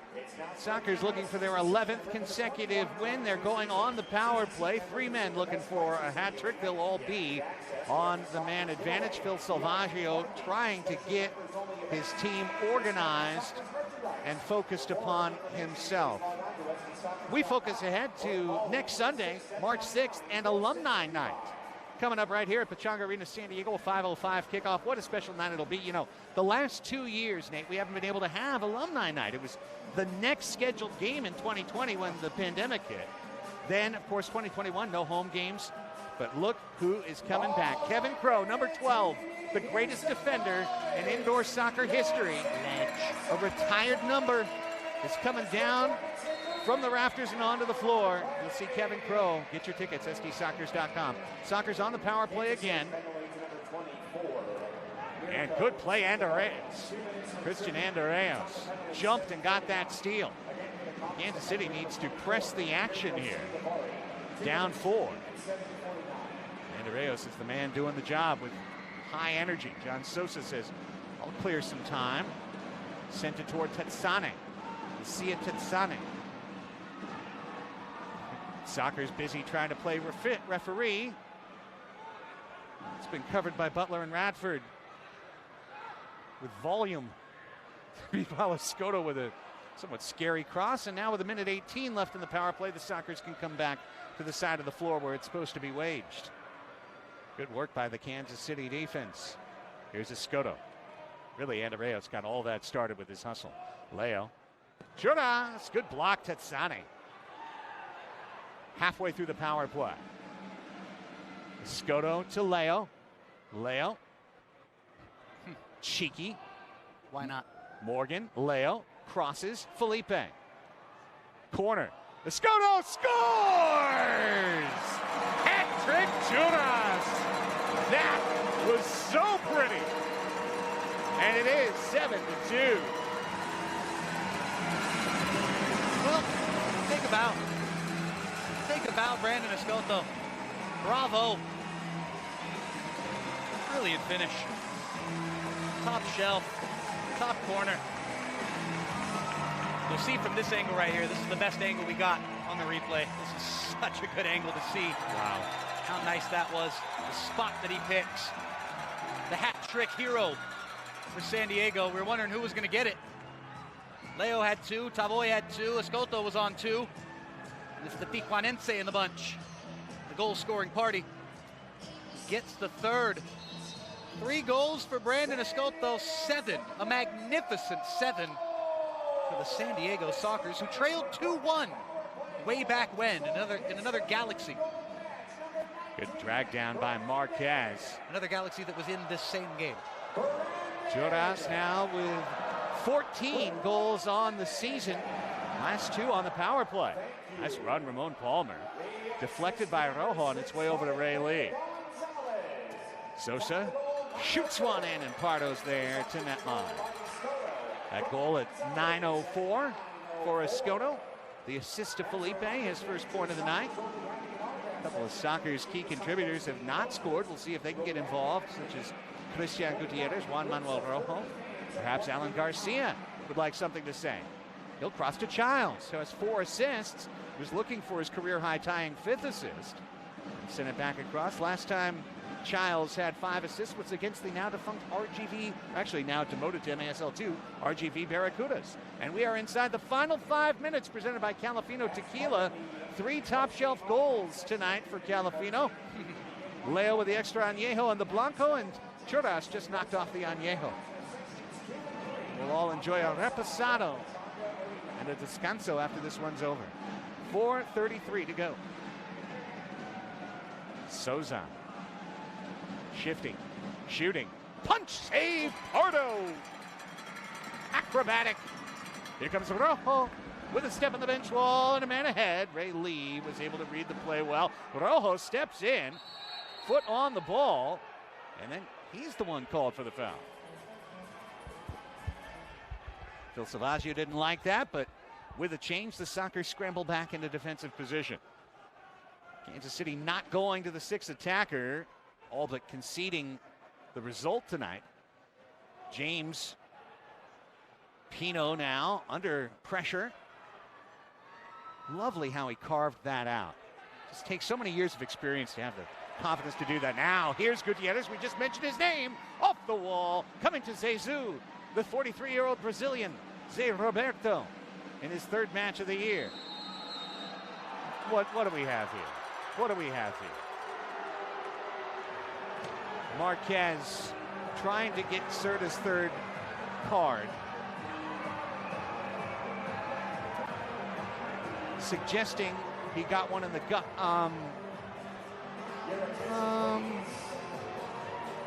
Let's look again.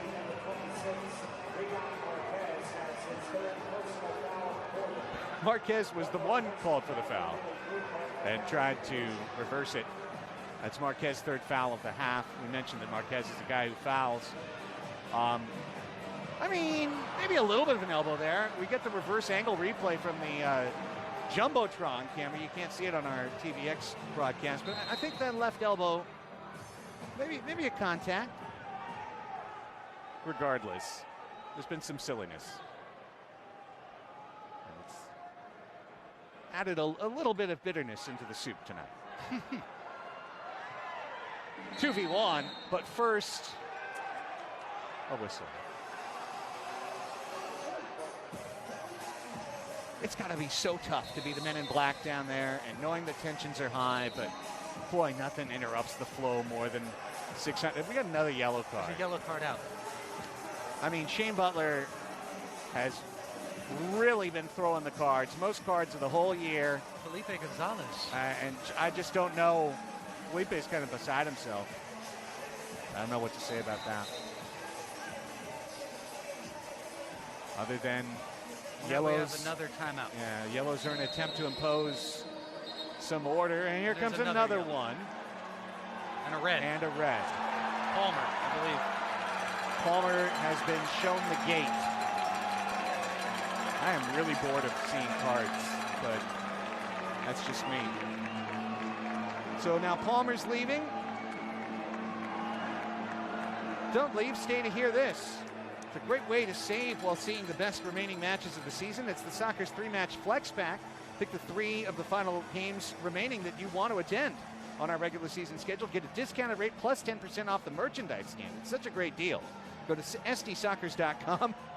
There you see the red and the yellow. We've got them in the stands as well. Or call 866-799-GOAL. Ask for the flex pack.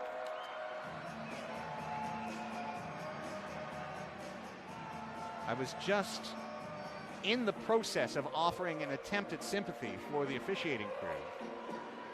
And 3 more cards have been shown.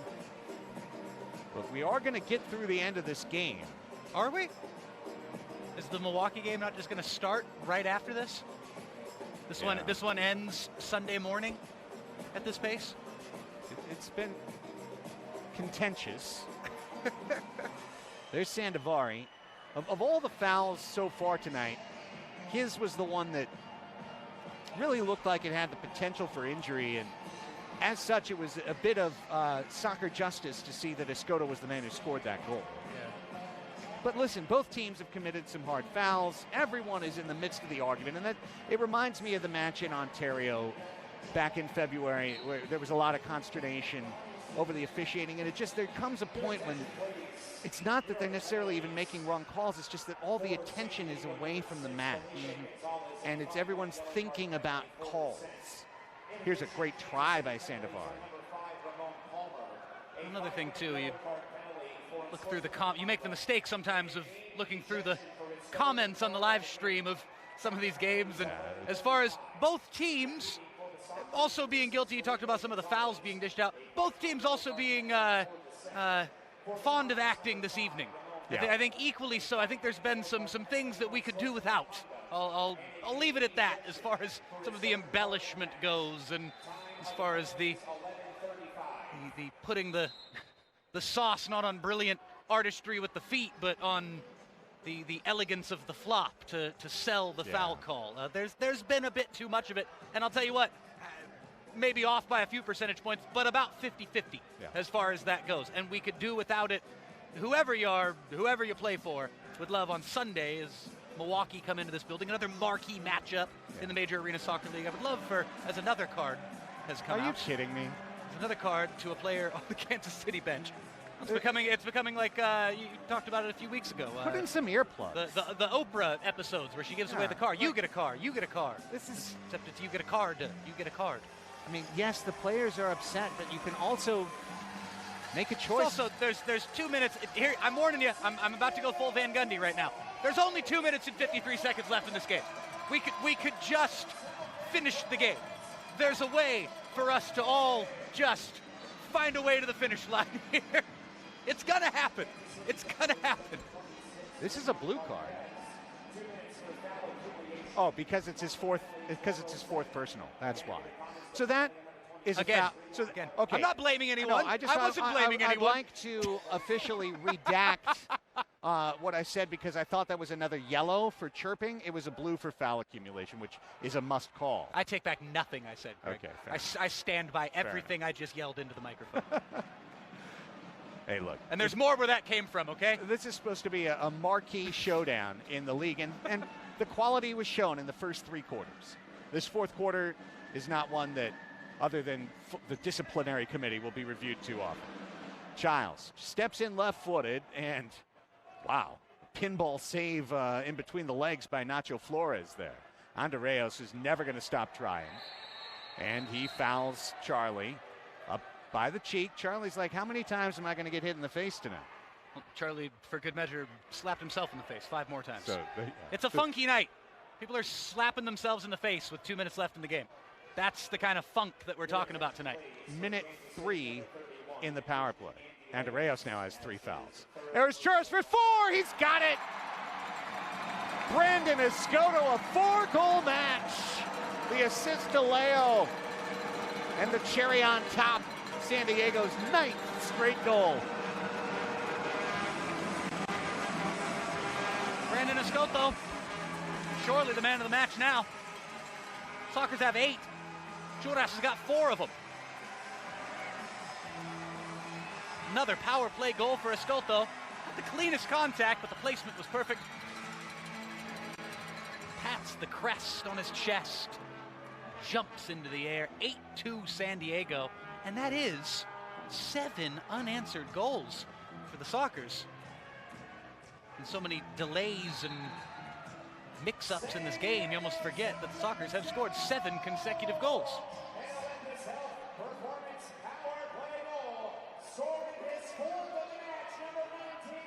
Minute 35 left before we put this one to bed. The San Diego Sockers' 11th win in a row. 14-0-1, 39 points, a goal for Marquez. 8-3 is maybe where the final score lays, and it will not be 9 unanswered. It was a 9-goal run, answered by Rian Marquez from a sharp angle. Let's take another look, Nate. See the replay here. Good play with the back to goal there from Marquez, and ends up just going high to get it past Pardo. Consolation for the visitors from KC. At 13:34. So a quick answer from Marquez. His 13th of the year. Cardenas. Sosa gets his first point of the night. John Sosa. Cosmetic one at that, but Sosa picks up his 19th assist. Second in the league. I think he just tied Mo Ndiaye with that assist. Minute 60 with a sigh arrives at Pechanga Arena, San Diego. This used to be our playground. It turned into a nest of whistles in the fourth quarter. And it's going to end with the San Diego Sockers once again making a statement to the MASL by taking on the second best record and beating them by 5. Anger. And then McDonald just falls when he was, and Pino left the nut in a little bit there. Pino put his forehead Pino into gets him. a red card. Pino's going to get a red card for what's going to be an alleged headbutt. That means Guerrero Pino is going to miss the wave Sunday. match. What a ridiculous decision to be made by a man losing his temper with 31 seconds left to affect his club. Sandovari is down. What a just disappointing finish to this game. Well, what more can you say? Summed it all up. So it's blue and yellow coming out.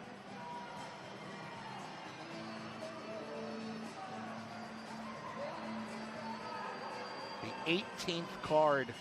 Good grief. 18th. The 9th of the quarter.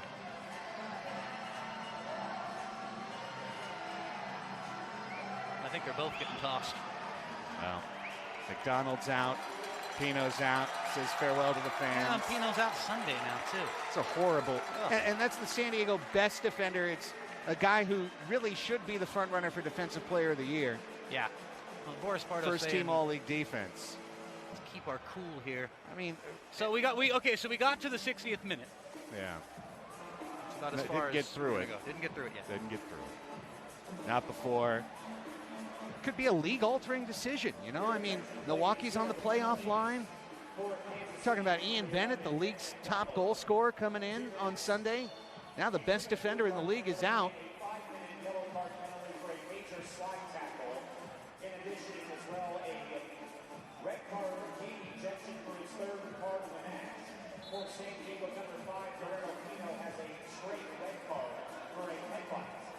Yeah, they are calling that a headbutt, Nate.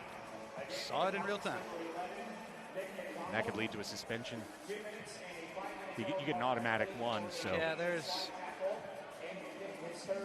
And it was a major slide tackle ruled against McDonald and card accumulation. Can we just get through these 30 seconds, please, soccer gods, without anything else happening? Maybe. Souza on attack. He'd just like a goal to happen. Pardo, a great save happened with 15 seconds left. 3 Tijuanense on the run. This is going to be the 10th card of the quarter as Garcia is ripped down. This is bordering on the theater of the absurd. I'm honestly over it. Never seen anything quite like this.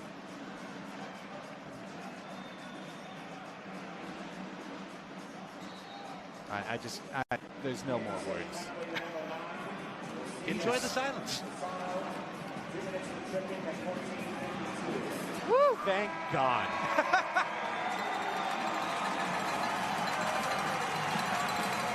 Eight to 3. The Sockers win their 11th in a row. The sport of indoor soccer takes a loss in the fourth quarter. Let's hope we never watch a quarter like this ever again. That was a debacle.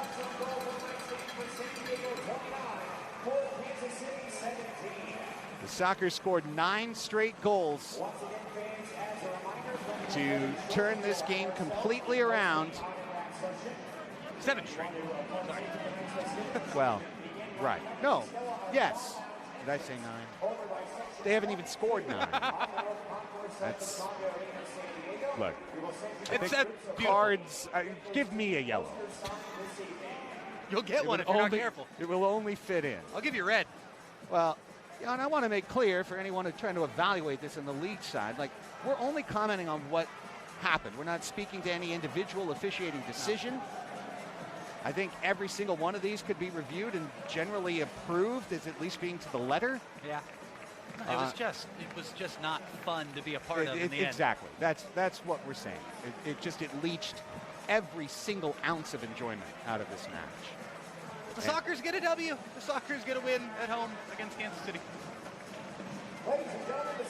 Brandon Escoto, your man of the match. 4 goals tonight, 3 on the power play. Craig Childs had 4 assists. Leonardo de Oliveira with 2 goals and a helper. Another great performance by Boris Pardo. His league-leading 11th win. Another only 3 goals allowed match. And it was looking like it was going to be 2 for the longest time for Pardo. He was great. Lou Meisner was great. This match was really good for a half, and then the Sockers took control in the third, and then everything lost control in the fourth. 10 cards in 15 minutes. We saw multiple reds in this match. There was an attempt to keep control, and the result will be lots of fines, lots of potential suspensions, and that's a shame for the sport. Nonetheless, we soldier on. Melissa May is working to get us a post-match guest. I believe she's looking also for a translator to try and talk to Brandon Escoto. We are back here on Sunday against the Milwaukee Wave. The Wave coming in without the suspended Derek Huffman. And I know Marcio Leite has had a hamstring injury. Hopefully he is able to play on Sunday. But now we know definitively the Sockers will be without number 1 defender Guerrero Pino for Sunday's match. It is going to be a game changer because you see that man on the screen. IB 26, the great Ian Bennett, the defending league MVP. And he is leading the league in goals, leading the league in points. The one thing he's not leading is Milwaukee into a strong playoff perch right now. They're in 7th, but in desperate need of points. So you're going to see a hungry Wave club coming forward. And the Sockers will try to keep up the intensity and make it 12 in a row. Brandon Escoto is all smiles. See tables being set up because there will be an on-field post-match autograph session. But first, with assistant coach Renee Ortiz over to serve as translator, let's go down to the floor. Brandon Escoto, Melissa May, and Renee Ortiz. They are now in place, and let's go downstairs. All right, Brandon, a statement win against number 2 in the MASL. What does that say about this team? Fue una victoria contundente contra el número 2 de la liga. ¿Qué dice nuestro equipo? Pues venimos trabajando para eso, para mantenernos allá arriba en la posición. Jugamos contra el número 2 de la liga, pero nosotros estamos arriba y tenemos que, o sea, paso a paso seguir trabajando y vamos a seguir mejorando en esto. So we work obviously to try to get better and better every day. So now we're on top, we're number 1. We need to continue working to maintain that position. So you got a hat trick, 3 unanswered goals. No, and then you got another one for 4. What does that say? What motivated you coming out of the half? ¿Qué te motivó para tú salir en la segunda mitad con esa intensidad? El partido. A mí me motivó el partido y ver a mis compañeros que estaba cerrado el juego y estábamos trabajando duro y hasta el final pues se dieron los goles, pero todo gracias al trabajo del equipo. He said that the type of game was very different. So it required me to step it up, and I have great teammates, and because of them, I mean, I had to score the goals. You definitely stepped it up. Things started to escalate quite a bit. There was a lot of cards handed out today. How did Coach, what did Coach say to you to maintain everything? Para mantener tú la calma, estar tranquilos. Pues si se calienta el juego es parte del show, la verdad, así es el fútbol, es mucho de contacto y todo, pero el entrenador a todos nos dijo que nos calmáramos, que nos pusiéramos a jugar y al final de cuentas nos pusimos a jugar y te digo, se dio el resultado y gracias a Dios una victoria más. So the physicality of the game, obviously, is part of the game, right? Physicality, aggressiveness. So we knew what's going to happen part of the game. He just told us to please stay focused and stay calm and play without don't get involved in any type of fights or to control the emotions. Thanks, Brandon. Congratulations. Back to you.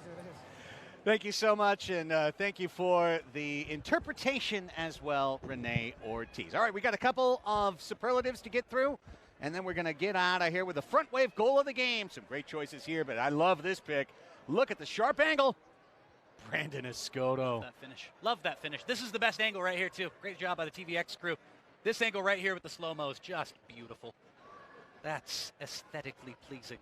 Churras, what a game. 4 goals. Front Wave Credit Union, dream big.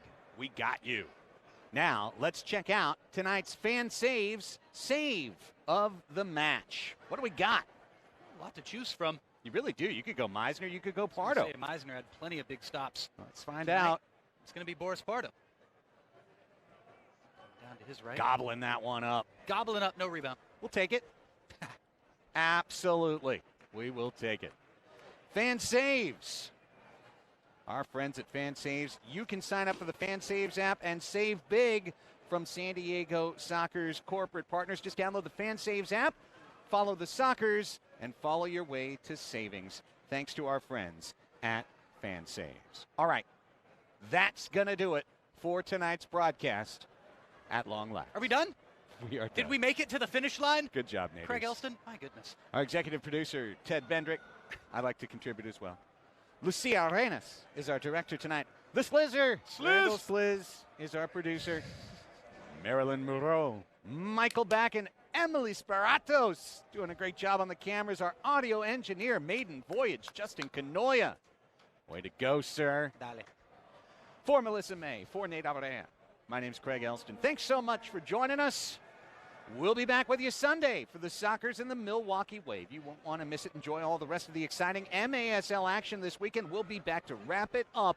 Until then, we remind you of the final score. The Soccers beat the Comets 8-3, and now, so long from San Diego. Oh, I just got a red card.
Here at Front Wave, our members are built different.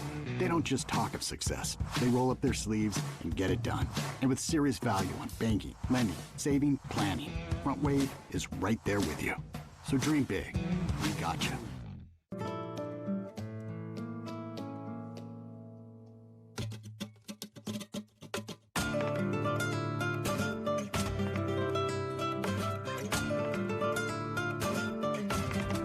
Califino Tequila. Treat yourself to the fino things in life.